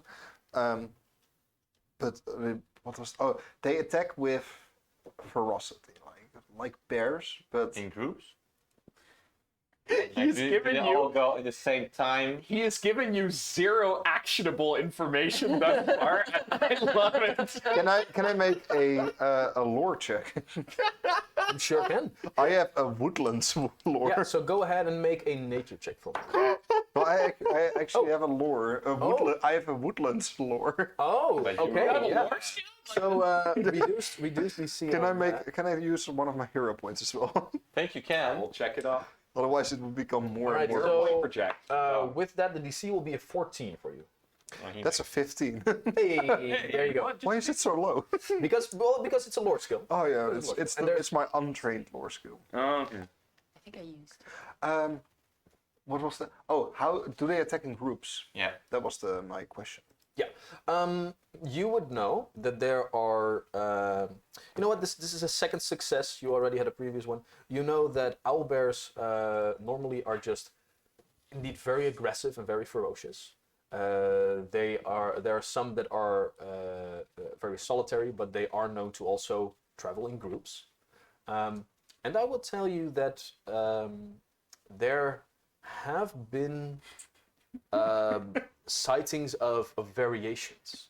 Like normal owlbears are like wood owlbears or barn owlbears that have very bear-like the brown feathers over them.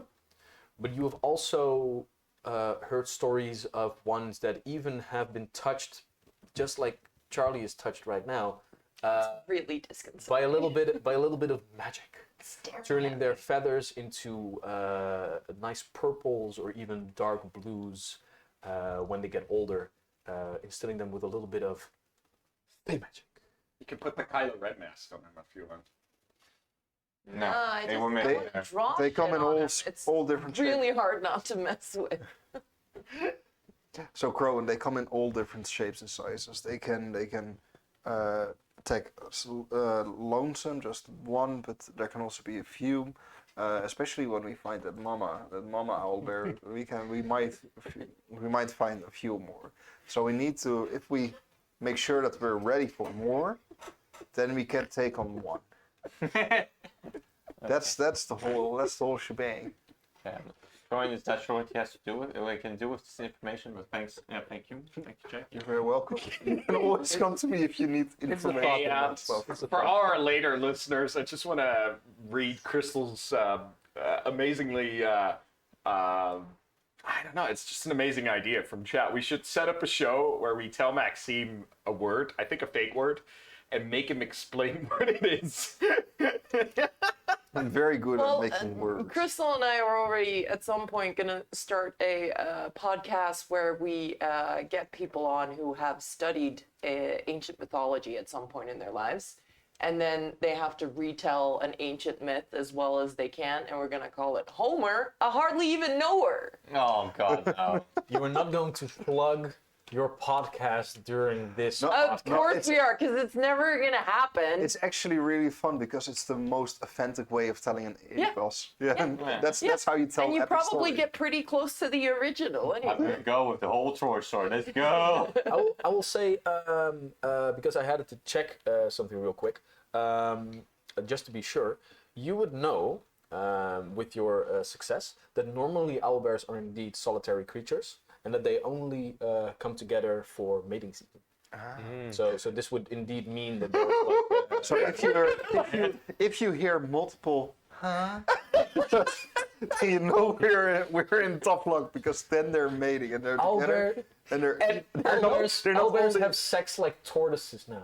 Yeah, but like, Notice, like a notice turtle the subtle orgasm. difference between what he described as their war cry and his sex cry. Yeah, it's very close. So you have to really listen to know if you're just attacking a ferocious beast or a horny ferocious beast. And the last one is even worse. Speaking of, I had a neighbor who had tortoises, and at a certain point I heard them. Wait, are you? It's real I'm gonna cut you off there. I'm sorry. So after this information has been given, you can tell me on the train ride back. Crowan walks away like, I feel dumber than when I started this conversation. Crowan gets a -1 on attack roll against Owlbears. So I didn't hear So after this talk of owlbears and their war cries that I now have to do, is there anything else Do that you something would, completely. is there anything else that you would like to do that has to do with the fucking game before we take a long I rest? want to ask Olam if she knows what an owlbear sounds like. I think Olam learned what owlbears were 2 days ago, Yeah. if I remember correctly. I don't know. I'm high, man. Oh, that's true. Olam is like, I think what Jack said was, Honestly, you go to Olam to ask that question, but holy shit, that fur, and you get distracted. Yeah, no, I and just stare I at the start fur. nuzzling in an armpit, and Nox is just kind of jealous, maybe. Just weirded out, looking like, what the hell? What in? Oh, he gonna get some scritches later.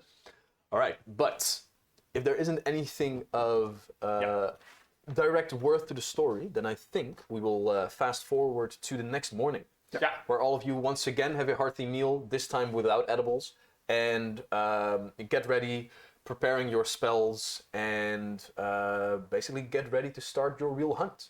So, as you all get into gear, get on top of the vessel, you already heard that one of the tiefling triplets is busy in the hold of the ship, getting ready all of the space where you will be able to load up, or they will be able to load up the owlbear carcasses. Another one is making ready that apparatus on the side of the ship that will be used to actually basically lift all the carcasses up off the ground and onto the ship. And the last one is busy with throwing the ropes down, which you can use to abseil downward. And at this moment, the captain is not helming the ship because the ship is just sitting loose in the sky. All of you go ahead and make me a perception check real quick. 15 total. Dirty 20. Dirty 20, 12. 12. God damn it, Max. Team. Beach. And I rolled a natural 3 for Olam. 6. With whatever. So for these types of checks, we are not doing Olam. Aw. She's not here. No, but It's just for the players. That's She's easy. here. Yeah, I know, but you make decisions, so that's Okay. 16. 16. All right. Okay, so all of you can peer outward, and you can see that off in the east, far to your right, right now, because you went south. You see the first rays of sunlight begin to crest over this area, and you see below you a pretty whatchamacallit, macabre forest, as now in the heart of winter all of the leaves are off, and it seems that this isn't really a place where a lot of pines and the like are situated.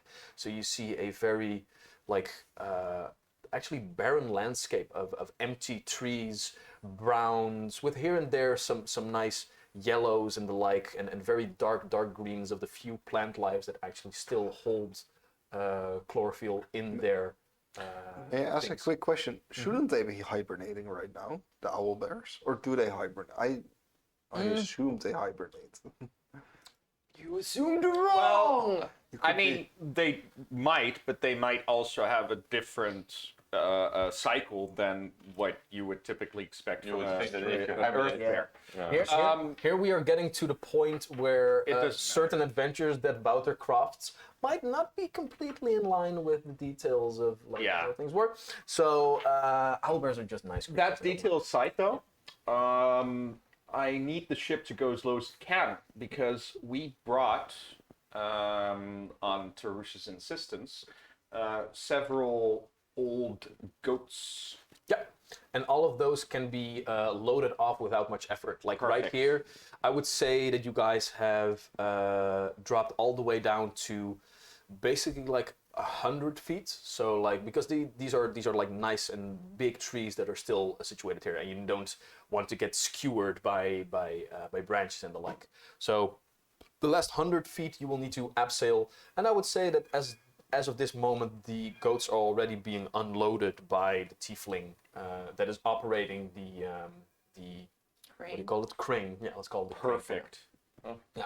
All right. You see also that this entire forest land is the entire bottom is now still covered in a thick, cold layer of fog that will obscure, for the time being, at least here in the early hours of the morning, your travels, but also those of your quarries. All right, so I have a nice idea. Well, you seem to get along well with them. How about you take care of the tiny herd we have here, minus the one I will bring up front. Yes, very well. I have already made a good bond with the horses, so I think that the goats would also be very easy. Yes, make sure not to name them. Sorry, what was the last name? Make sure not to name them. That might be difficult, but I will try. Yes, because they will probably get eaten. Are we done yet? Yeah. But I wanted to And- do yeah. some cool fucking monk shit while abseiling down. Yeah, like right now, you guys, as I said, we're gathering on the deck of the ship. Okay. I was And Tarush, confused. you also look down, and on your armor there is this small red button, which just goes boo, boo, boo, as Nido bestowed upon you a detect owlbear Right. spell, which only has a range of 500 feet. Yeah. And for now, it doesn't seem to register any place. Perfect. Oh, okay. And like Bouter referenced, I am wearing my armor in this case. I see no use to not Oh, constantly sorry. wear. No, Like, no, if you didn't it's- want it's to, okay. then it's. I'm not disagreeing. So normally Tarush would use a spell to like have it summonable, but I didn't because there's no use to that now. There's no social situations and no need to be subtle. These aren't skittish creatures we're after, so I would rather be safe. Clink, clank, clunk, clank, clink, clink. Question. Can Crowan get the lay of the land a bit if he looks around on the ship, like try to guess where they would be, and more importantly, figure out if there's a good ambush place, like a place where you can draw them and then make them join in an advantageous position. I asked for your perception checks for this exact reason, but you didn't roll high enough to make out these sorts of landmarks that might be at your disposal. So right now, the only real information that you have is like big ass forest lands, Big as fog. fog. Yeah, Yeah. Are there drinks left? there are. You can pass this on. All right. So, I guess the question is, how do you get off the ship? Well, I'm wearing my hand wraps, so I don't gotta worry about no burden or nothing. So I'm basically just gonna like dive, and while diving, grab a rope and abseil down. Basically, topsy-turvy, face first. And then at a certain point, I'm gonna lay over my hand and start squeezing and slow myself down and make a little. And then All right. So go ahead and make an athletics check for me. At first, because climbing is athletics, I'm afraid. It's not bad. I think so. Correctly. 14. 14? It's not amazing. 14 is not a success. Not good enough. That sucks. Yeah. So this is what you try to do, and the captain like nods at all of you. All right, well, you're here where we need to be. Good hunting, and make sure to give us a signal when you have found your first kills. Do, however, make sure that the LZ is clear of any bogeys, again, this is not a warfaring vessel. We are Boobies only means here enemies. to carry the corpses. Landing That zone. is all right. And Edge is already running to woo, and you do hear them like shout a curse word or two for a moment, and then you hear like one of the other blue tieflings just like hang over the railing. Are you all right? As you just barely like held on for a moment. You overestimated your abilities just in the slightest right now. Crying's going. I'm gonna just pretend I didn't hear anything or anything happen, and I'm just gonna lame ass feet for. Well, if it makes you Rappel feel any down. better, Tarouche Normal almost fell. Oh no, I noticed that. I was listening for that part. I noticed you casting Featherfall. That was Crying's gonna grumble. Oh, you of today always trying to brag, show off, and nobody's good. Grumble, grumble, grumble. Yeah. 24 on my athletics. you have 24. today. I'm pretty sure I'm older than you, bro. Yeah, you feel youthful. You don't act like it, though. So Tarouche actually now does have the benefit of metal gauntlets, so he's very much more comfortable not just holding on as tightly as he can while he goes down. Very good. All right, so athletic checks for Tarouche and for our good friend Jack here. 16, perfect. I have a 0 modifier. Normal success. Very nice. Oh, thank God. I apparently have assurance on Or athletics. Oh, Yeah. nice. Because I rolled a 10, but it's gonna be just a save, so I do the thing. All right. I yeah. just I very gently. So I'm normal- not failing. I'm not Like, failing, whatever you I'm- think. I'm Wait, afraid- what did you roll total? A 10, but I have assurance, so Yeah, I but you don't get to use assurance after you roll. Sorry, That's very man. true. So for the sake of this, like it's not a critical fail or anything, but this time, like after using your Featherfall spell to easily just get down, No, you're this now time like, I- oof, yeah, this is a little this- bit yeah. difficult. Yeah, because this time I decided not to use Featherfall. I figured I would just save that up. Yep. But yeah, it's a bit more difficult than I'm used to. Yeah, you do begin to realize that you are level 5, not level 15 right now. Like you can get down easily, but if you want to say like I would like to do a 5 double somersaults to get down, that might be a little bit out of your reach right now. Fair. Yeah. I saw that look. I saw that look. I'm you sorry. gave me. I'm sorry. I have to be honest. I have to be honest. Like there are rules in this game. There are rules. You rule. All right. So, but without cloth tearings or other shenanigans, all of you do get down into the cold mist banks of the Von Wick woodlands. I'm gonna put up my extra large hood so my horns can fit in it, and Nox is gonna hide in the back. Yeah. All right. 2 questions. 2 questions. From where does the wind blow? And where do we expect the I feel owlbear like to that's be? a joke. That was like a code word. Go ahead and make. Where does the wind survival blow? checks. And Olaf also doesn't feel it, right? Olaf Well, just go ahead and make it or a survival check for me real quick. survival. 23 to know where the wind blows. All right. So for 23, right now it is pretty wind still right now. I don't know if that is actually Edge is the just English way of it.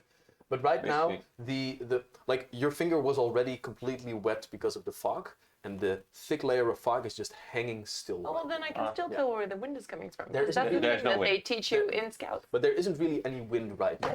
Although with the 23, you will realize that before long, as the sun rises and things will be heating up, there will probably be a little bit of a breeze. But for now, it is no real wind blow. I have no idea from whence the breeze will come.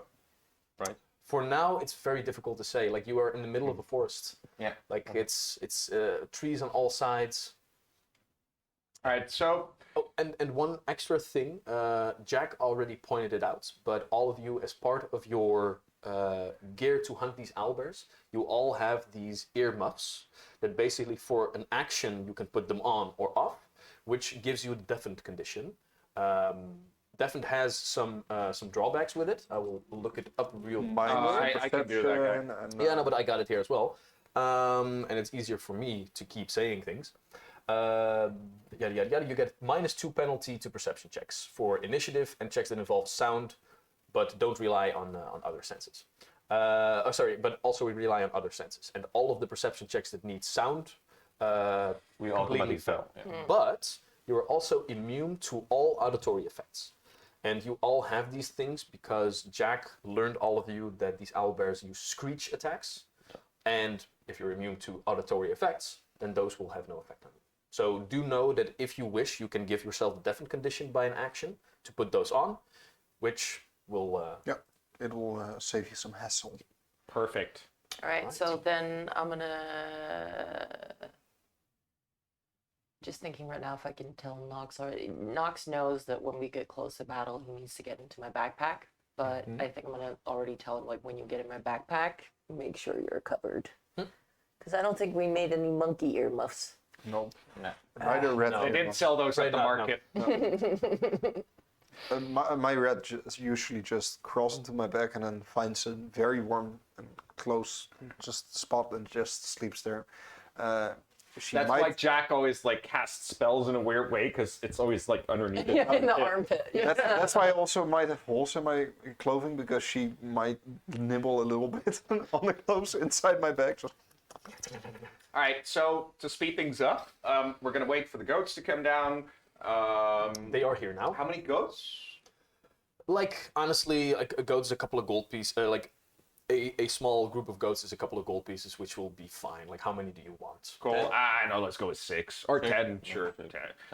Let's go with. I would say 6 because like 10 might be difficult to Manage. keep. Yeah, to manage. Cool. So- All right. So we have a herd of 6 goats that the clan didn't want anymore because Yeah. they're old or they're just runts. And Oh, sorry, goat noises. Which is also noisy. Yeah. I once actually had when I was taking care of goats, there was this one little goat that always like screamed from a distance like a little dying baby, like a dying child. Interesting, Tarush. I didn't know you were. No, I'm out of character now. I know. Game on the moment. All right. Oh, wow! Anyway, Olaf slaps the goat so it shuts up. That's a lot worse than. everyone. I don't know, man. That makes me pretty uncomfortable. All right, and Tarush is fine with taking the lead, but if anyone else wants to, of course, then I think like the plan is first find some traps, right? first. Find some owlbear tracks, approach the owlbears, and then, depending on where the wind's at. Well, I say either way, we have a goat in front of us. It's bait. Yeah, It's bait. it's just in front of us when we're traveling. It's not going to change much. Would I? And the goat won't be leading. We need to drag him, basically, or lead him. Lead it. So, Chloe's just going to start looking for tracks. Your question was, would Edge have encountered owlbears during their travels? You already made a check previously, and apparently you did not. Like last session or even the session before that, I think you guys were. Yeah. Like, what do we know about owlbears? And then you didn't make your check if I remember correctly. But you guys have learned a couple of Can I things. assist him in looking for traps? Sure. So what you guys are going to do, you are landed here. Olam keeps an eye on all of the goats, and you guys are going to look for basically whatever sign you can find of owlbear activity. Yeah, so Feathers. trees if they're scratches, tracks if they're walking. All right. So go ahead and make a survival check, and for you as well, 21 Edge, and that will be 8. For now. All right. So let's see if we can add a little bonus from the Edge. 18. 18. All right. So that's a normal, just your roll. No, nothing more with survival? You have to. Yeah, no, I have a +0, but I rolled an 18. So. I rolled a 13, so I'm not finding any feathers. Or maybe I find feathers, but it doesn't So really it's help. 21. 21. All right. So it seems like it is cold here, and we are in the month of Raven Rest, which is like basically early February, which it would be here in our beautiful realm. So you, as soon as you hit landfall, the ground is very hard because there has been like some frost here, and the fog also makes it very difficult to see around you. However, you have tracked many different individuals before. Maybe not real owlbears, but as you take a couple of looks, you do see, like, okay, you've learned from Jack that these are very large creatures. So you begin to look up a little bit, and you eventually find one of the trees is like a little bit off. Like you have to shout back to the rest of the group as you have like gone ahead like 50 to 100 feet. But there you see some real scratches against one of the trees, and as you like see that, you look, you walk towards it, and on that place you begin to look around a little bit. And although they are faint because the floor is very hard, you do indeed see some track marks of what seem to be like this big clawed feet. Okay. I say, yeah, I'm gonna follow those tracks. And call the group and say, I'm following some tracks. Let's go. Right. Okay. So as you guys begin to follow these tracks, what will be the like basic marching order and any tactics that you might want to employ as you are walking forward? Olam should keep the goats from making too much noise.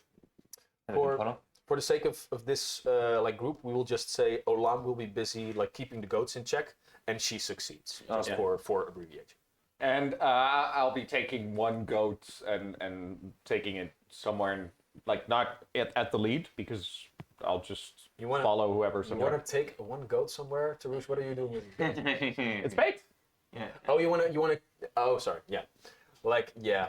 Sorry. You kill it now, You kill it later. you take one goat in front as you are in the front of the group. Is that what you're Well, trying to not tell in me? front, but at the front. Yeah, at the like front. I would put all the goats at the front. Yeah, but you can't lead goats from the front if they're all in the front, right? You tell me what you want to do. yeah. Well, so- if we put the goats in the front and then have, say, Olam and myself to flank them to keep them in fair, check, yeah, like that's not herding possible. sheep, that's not too hard. Be doable. Okay.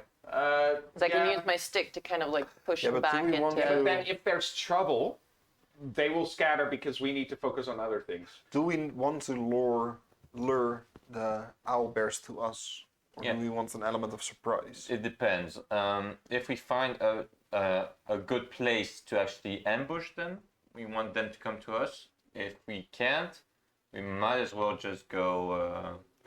Or we can make one into a goat herder, and then he walks the goats, and then the owlbears come to him, and then you ambush the Look. goat herder. I've never hunted owlbears. I'll say that up front. I've hunted plenty of other wildlife, though. Similar situations. You, professional hunters to flank. But how we would do it is we would have one piece of bait, livestock, out in front.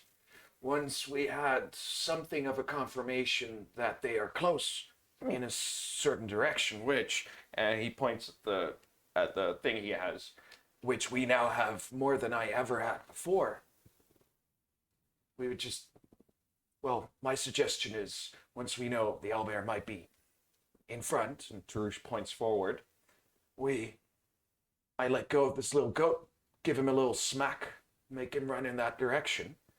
And once the owlbears, in this case, jump it, gorge themselves on the flesh of the goat, we have a perfect opportunity to strike. That is my suggestion. And Yeah, why do smart. we have 6 goats? Because we will be hunting more, as many owlbears as we can. And the pack, the entire pack, herd, will presumably not be in one place. If they are, I fear that we will have more than a few goats at the back of our minds as problems. I hope that we will be picking them off in small groups. Okay. So we send ahead the goat, let them use it, let them eat it, and while they're distracted, we rain down every bit of the god's wrath on them. We as should if have they a are plan. sinners. We should think also of a plan if they are a group, because the matriarch probably is with a herd Yes. or pack. I think once we are near the matriarch, we will find ourselves spotting that herd from a very far distance if their numbers are bigger. These are not very stealthy creatures, I imagine. That's very true. I don't know, but I'm just keeping their size in mind here. Their size, their screeching. I'm afraid, though, Tarush, that one of your endeavors has already failed. As Crystal goes, I have already named a couple of goats. Spender, Hargy, Blindy. Nah, I and think Bob. it's Blandy. Oh, Blandy. I want to kill Bob first. Bob. Like Bob, you take a look, and Bob is just like standing to another goat and just kicks another goat. Fuck Bob. If Bob is the one kicking, then we need to keep Bob. Yeah, Bob will try and protect Bob himself looks- in a pinch. Yeah, Bob's look pretty fucking cool. Bob is also like Crystal's like, Charlie is right. Now Crystal is sad about us sacrificing the goats. Bob is also chewing like a little bit of The- weed the that he grass found, dog, like, yeah. like in his mouth as if it were a cigarette. Like I like Bob. Like he goes, "Meh," and we all know he's just saying bitches. I want Bob goes. now I want to keep Bob. Yeah, I want to eat keep Bob. No, I don't want to eat him. No, now I want to use him as a home defense. That's our watchdog, man. Is there a possibility that you can create an illusion to guide the goats or chase the goats towards the direction we want them to be going? I absolutely can, but sustaining the energy over a long period of time will slow us down. Or No, I just mean when we actually use the bait, I want to have a guarantee that it's not going to veer off from the direction we want this to go. Also, Jack, yes. you take a look at these goats. You could totally zombify these goats. Oh, that's really. We can have an art. We can get Bob back. We already have. We can get Bob back. Guys, give me focus. Why are you doing this, Wouter? Well, it's not your zombie, right? This is like character development. How far apart are the trees? I Are they think I left jumpable that for a in the cathedral? No, we intentionally wanted to bring it. Guys? I did actually.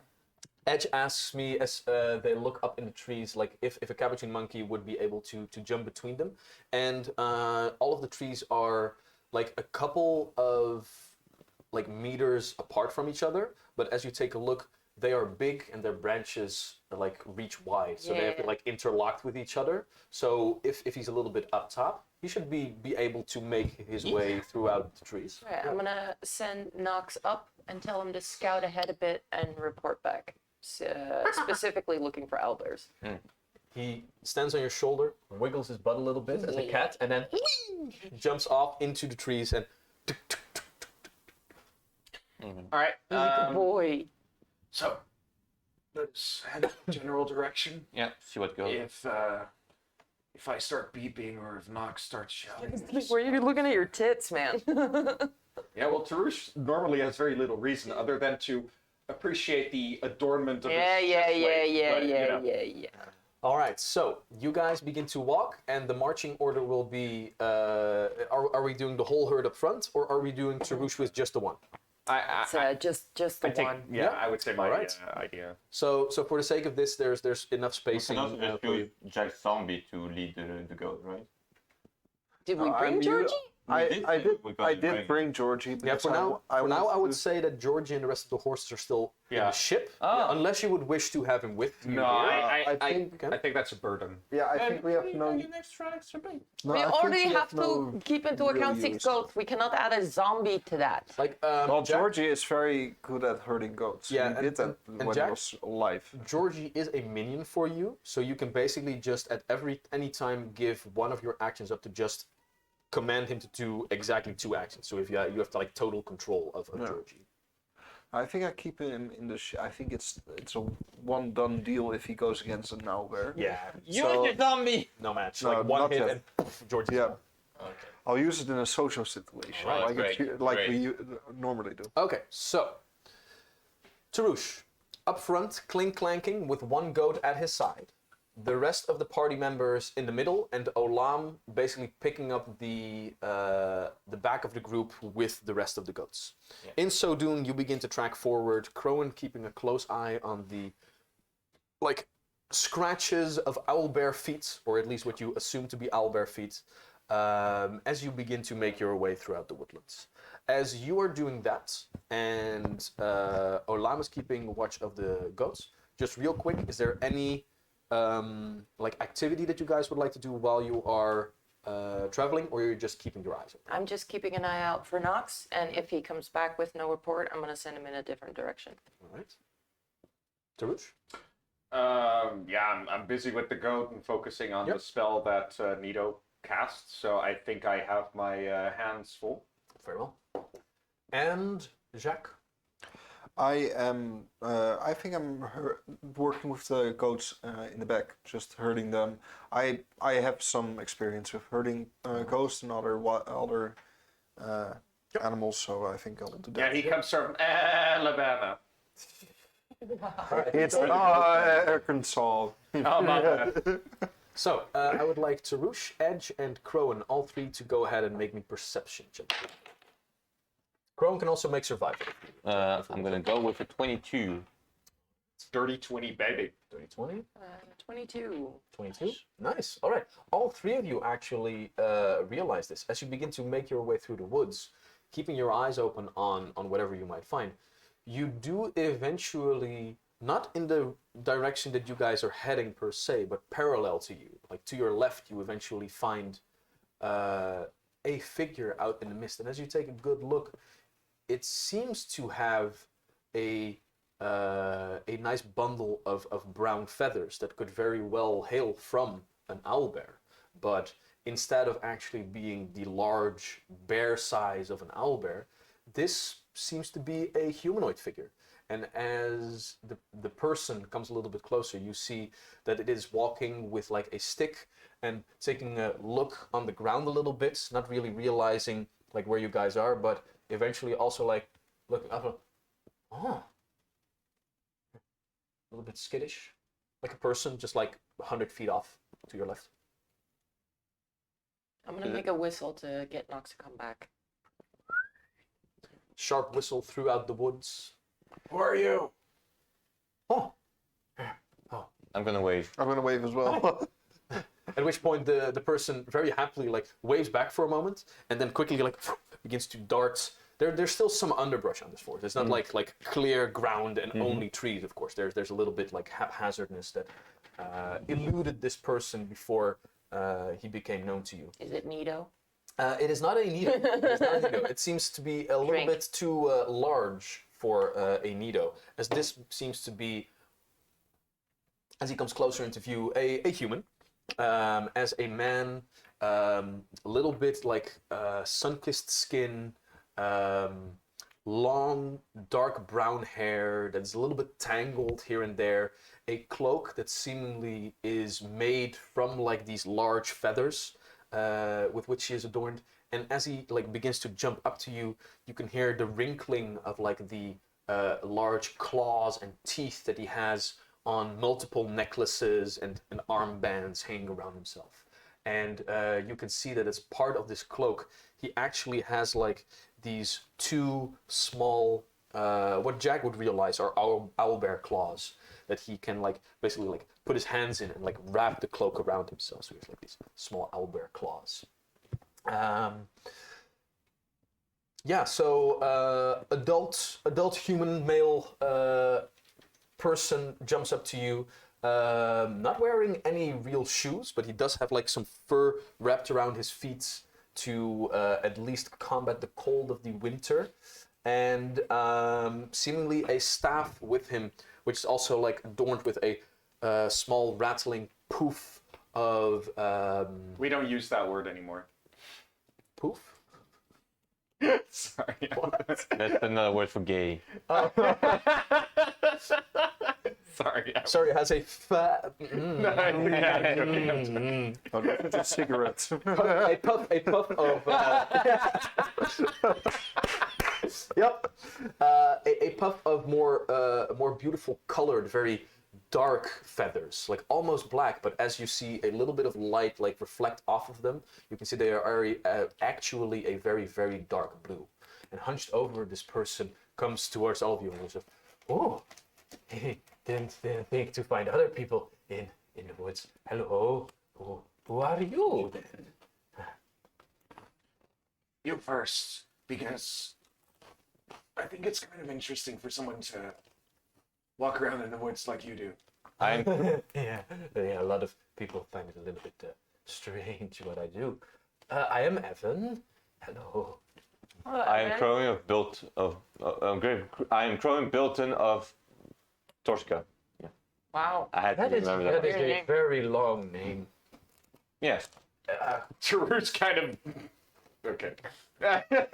But and as this conversation goes on, he's like not really a personal space kind of guy, so he like stalks around you a little bit and takes a good look at all of you for a moment, and just goes like, so what are you actually doing here? Hunting. Oh, you are also here for the owlbears, yes? Yes. I am so as well. I am Evan. I am here for the owlbears as well. I collect trinkets from them. Beautiful beasts, very, very capable. Very, very useful too. Are you? I'm gonna tuck my money pouch a little further into my back. What kind of trinkets? Owlbears can be used for many different things. Magical beasts, very ferocious, but they lose some feathers and claws. It can be very useful for remedies and potions and the like. Are you a druid, my friend? Yes, some would call me that indeed. I am very attuned to nature. Oh, What would you call it? language is difficult. Druid is good. Hermit is, some people call me that, or crazy. Combination of all like this three guy. happens also. Which language do you prefer then, friend? Not really want to talk, mostly for myself. I go in primordial. Perhaps this is a better language? Common works, Sarush. Just keep common. I kind of give him like a friendly tap on the shoulder, and I just roll my eyes and make like a little. He doesn't And then- understand the innuendo of social interaction, it seems. I just scritch Knox a little, who's sitting on my shoulder again. At this point, I would say indeed that Nox has like returned to you. This is Knox. Oh, I am Edge. hello, Nox. And like he gets to it and he finds the sweet spot on the Nox immediately, and you have like The little leg.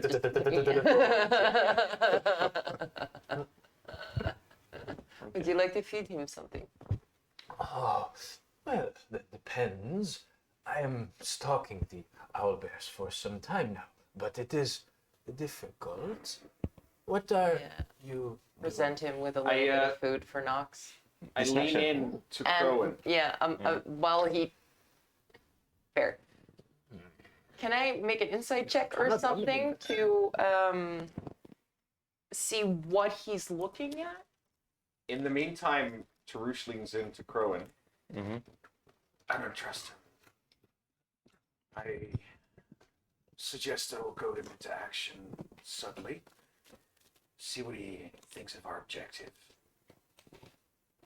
It seems a bit too convenient to have someone who has the same objective as us. Okay. Inside. Can I make a perception to see if he's trying to trick us in any way? Yeah. Well, I will like poke him a little bit verbally, and so that Crowan can make that insight check. Before that. Oh, yeah, sorry. What will you do? He keeps looking around at us. I'm assuming in our gear. Can I make Go ahead and make a perception check. see what it is that he's looking for? 21. 21. That's pretty okay. You don't really get vibes as in that he is trying to like size up what you have. He isn't really looking at your gear as he is looking at you as people. It's almost as if like a new dog walks up to you and he just begins to like sniff each and every part of you to make like a sort of mental image of who you are. Those kinds of vibes do you get from. And you're trying to keep a close eye on like, is this trustworthy behavior or is this like dangerous? Is he going to rob us? You don't really get those vibes immediately. Like he Yeah. doesn't seem the kind for very material possessions. He must find my tail incredibly interesting. You do see, oh yeah, indeed, like you, but like, it seems that people in general are just a little bit weird to I'll him. lower my hood and show my horns. At which point he just like goes on Yeah. about it. Friend, we are here to hunt down as many of the owlbears as we can in order to sell their carcasses. Will that be a problem? In that case, go ahead and make a perception check. Huh? and I will, I guess, also make maybe an intimidation to like knock him off, diplomacy to knock him off his game. Yeah. Yeah. Which one do you prefer? Intimidation seems good. Little 11 plus 11, 22. All right. And you're- 23. 23. As you say this, you also make it a little bit oomph of hostility into the conversation, you know, and he does like retract for a moment and like gets his staff a little bit closer for a moment, and then he looks at both of you and just goes, "Oh, that is fine. They are very ferocious creatures. They deal in death as much as they get it. That is of no concern." And he doesn't really seem like the guy that would lie about it. Mm-hmm. But if you would wish to go against them, that is very, very dangerous for all of you. So perhaps trade. Yes, trade. Would you be in need of anything? And perhaps you can like give me. I will be close, and perhaps when you kill, some claws and feathers fall off, and I can gather those for myself. Yes, seems like good deal. What are we getting paid for? Are we getting paid for the heads, for the bodies, for the what? The carcass entire there. carcass. So anything that falls Like off all is of fair it. game. There. Yeah. Our contract states that we must bring the carcasses. If anything falls off during combat, you may keep it. Yes, fine. Anything that remains on the carcass, the moment we kill it, is ours. Is that a fair deal? And Yes. look around. We have many different weapons. Who knows what we cut, slash, burn, or tear off? Yes, very good, very good. These are very ferocious beasts. Normally I track them days behind, but you seem strong hunters. And if you can kill them, then you can give protection to everyone. Protection. Have you seen any in the last few days? Not directly, no. As I said, they're very dangerous. I cannot face them myself, so I keep distant. But perhaps I can help track. Yes. Yeah, can you lead us to them? Yes, very well. So very well. But Two things. Number one, have you seen other hunters here in the vicinity? like us. you. Yes, I have. Because we have heard stories, And Tarush leans in closer as if he's telling this secret, right? He leans in like he's about to expose something terrifying. we've heard stories of hunters that not only wish to hunt owlbears, but they wish to defile nature itself. I think they are our enemies. We should steer clear of them, but if you can, you seem like a smart man. Perhaps if we find an opportunity, we can throw them off track a little. No need for direct violence if we can avoid it, but perhaps you can use these druidic gifts, your knowledge, your skill, to maybe send them in the wrong direction. Play prank. Go ahead and make a diplomacy check, but this will be very difficult. I feel like it's more deception. Sure. Yeah, sure. Could also be. Well, Aren't Yeah, your I'll give- deception and diplomacy the same stat though? No, actually, now I have a higher deception. Oh, okay. I'll give it to you, but it will be difficult because you are trying to make clear a certain intrigue between different groups, and he is just like, yeah. I don't get this. That's Yeah. fair. So- Well, still, I rolled a natural 16, so that brings us to 29. 29, pretty decent. I find your penchant to deceive and manipulate people disturbing. That you see that in one stare, basically. Like, I look around and I'm like proud of myself. I'm like expecting compliments non-verbally. I see Crow like, And I'm just looking at Crow and like, Okay. see why I don't like him? I don't know. I do not really get what you are saying, but if it will help your hunt, then sure. You lead me to owlbears, I will help you. And you dead don't seem right. Do you perhaps have anything you would like to trade now? I have good.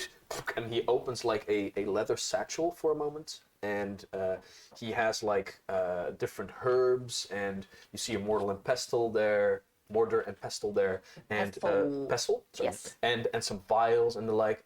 Maybe we can trade beforehand. You survive. You leave me you lead me to the Albers. Very good. And as he opens his bag, I don't remember. So all 4 of you can go ahead and make a intelligence check. As you see a embroidered, like on the inside of like the satchel that he flaps out, a beautiful depiction of a white flower. 14. 13. 13? 9. 13 as well. 13? All right. Alam probably has like a sick modifier on this. Yeah, Intelligence, for straight up intelligence. No, but I'll give it to you. Like with 14s and 13s, you 3 take a look at this thing, and you have actually seen it once before within the walls of Farwater. There was a white flower in a similar depiction being written on the wall, which basically said, very out of context, Friends of the White Sage. Friends of the White Sage. Okay. And do we know the White Sage as a mythical creature or as a person? Go ahead and make a society check. Yeah. Very dense society. I'm pretty decent. 26. 26. Oh, does someone say the name out loud? Not yet. So for now, I'm afraid not. No, you can't do your smart thing yet, Tarush. That's okay. Crowan, you have actually heard here and there, like some talk of the White Sage. It is, how do I put this? The White Sage is not well known, but it is widely known. Like many different people in very many different locations know the White Sage. Like it's very unclear if the White Sage is a singular person or like a group of people, but in Torsica you actually heard stories of like the White Sage coming by and basically for the common folk just doing simple tasks like comes by, is traveling through, but like cured the son's illness before they went. And there you have heard multiple of these like positive stories of the White Sage, and you have like one instance that put this all together for you was that you were walking the streets of Torsica as a guard, and you actually like overheard 2 different people that had like run-ins with the White Sage, and in so doing, like oh wait, you also had an experience. Okay, now I know you are good people. No. And then we can work together a little bit. So there are stories of like, oh, you're also a friend of the White Sage. Okay. It's the Druid Mafia. Sounds like it. Like 26 is high, man. 26 is high. Like you never really like moved into this or like did any investigation about it because it all seemed very, very harmless, you know? But oh right, yeah, there are these people like, oh, you're also a friend of the White Sage. All right, come in. Red Jenny. Aline Search. I think he's from a society that does good to the common folk, so I think we trust him. I do what I can. So, would you like to trade? Yes, I have remedies against grievous owlbear wounds. Not that one. They call it the elixir of life. Maybe you want trade? Is it? Can I tell if it's a lesser, minor? It's a specific. Oh, Yeah, elixir of life is also like in different gradations. okay. Like you have the healing potions, which are magically made, and then you have the elixirs of life, which are a little bit different, but basically the alchemical things. Yes. And this druid does give off vibes that he dabbles in the creation of alchemical things. I think we appreciate the offer for now, but we have specifically stocked up on these things for the times. Go ahead and make a. I need to take a look here. Elixir of life. Elixir of life. Oh god. Oh, yeah, I got it. That's a crafting check that you need to. Oh wait, identify alchemy. So no, you cannot. You have no idea how to be able to identify these certain things. If I am trained in crafting, can I do it? Then you can. Yeah. Okay, because I have skilled improviser, clever improviser. So anything I'm not trained in, I'm still trained in. Ha! There we go. All right, so you could make a check. I You need almost took that feat and I didn't. But I rolled an 8 in total, so I'm not. 18. That's eight. actually 8. Oh, 8 total. That won't be enough. No, sorry. I'm So gonna you guys ask, have no idea. but I am gonna ask. Do you have anything for not healing but killing owlbears? I keep far away from fighting with these beasts. I do not wish to die myself. Repelling owlbears? Repelling, making sure they go away. Yes, I do have that. And he gets like a small little bag out that is like leather encapsulated, but even so, you can already like smell a very It's wolf shit. it's a very salty smell. Like this is basically like a bag of what you would see as smelling salts. They're like if you would like go close a little bit and you take a whiff, like whoa, instant headache. Okay. Opens your sinuses. What do you want for it? Well, it burns through them as the dragon's breath. What do you want for it? Well, it depends. What do you have? I think he's not looking for coin, but I'm trade. pretty sure you Oh can no, I do not use metal. No. I have some stuff, but it's way more valuable than what he's offering. You can trade Nox for it. those. We will trade Olaf. Right. You can trade Orlam for it. How many teeth of those beasts we played in the temple you have? I gave all of them to Nito. I have damn. some dragon teeth, That's too but valuable. that's too bad. Tarush kind of like he stands in between Edge and Crow and just kind of gives both of them an elbow nudge, and he makes a motion towards the 5 leftover goats that we have. Oh, I also still have some cleansing supply. Maybe that's... One ran off. Oh. No, we have 1 in front and 5 in the back. You also found some oil of purification. Like that seems, as far as you can tell, on par with like the level of items that he's peddling. And I don't think we have any use for it. We do. I still have 2 oils of purification that I will keep for myself. But if you want to give yours, do you want a goat? Because the oils for purification, So basically What they do can they be do? used to make sure that your food is not poisoned, and like make good rations of them. Like, It doesn't heal poison. no, in that case I can sell it. We have Olam for that. Smell. Smell. Taste. oh, let me eat this. How does it taste? Does it taste like chloroform? Here we go. Nectar of purification. Nectar of purification. Yada yada yada. It casts a first level purify food and drink spell over any food that's been poured over, and it removes toxins and contaminants from food and drink. Okay. And makes them safe. So no disease, no poison. No, but also no poison. So for example, if you would be like at a dinner party where you think that you might be poisoned, like, oh, nice. But I'm not Rouge, so I can. Technically, could we put the oil of purification on like raw meat and then eat it? It only gets rid of toxins and contaminations. So it would be Bacteria can be toxic. yeah. So it would then be clean raw. It would be disgusting, but it would Yeah, no, still but be- the dangerous thing about raw meat is the bacteria. Yeah, You can fair. get rid of the bacteria. The raw meat's fine. Yeah, You think so? Yeah. depending on the meat. I mean, you can There's some eat raw digestive- beef and stuff. You can eat raw steak as long as you make sure that the outside is clean, because that's where the contaminants are when cutting the meat. Oh, fair. Yeah, I also thought our stomachs and stuff are no longer properly. Not for Can me. interest you in Not for goats? like days at a time, no. But if you're like in a pinch and all you have is raw food and you can't light you're in a a fire for whatever reason, then If you are in a pinch and you only have carpaccio, then that's take carpaccio. that's Yeah. it. So I will say you can choose. You can, I you can either think, trade a oil of or nectar of purification or one of the goats.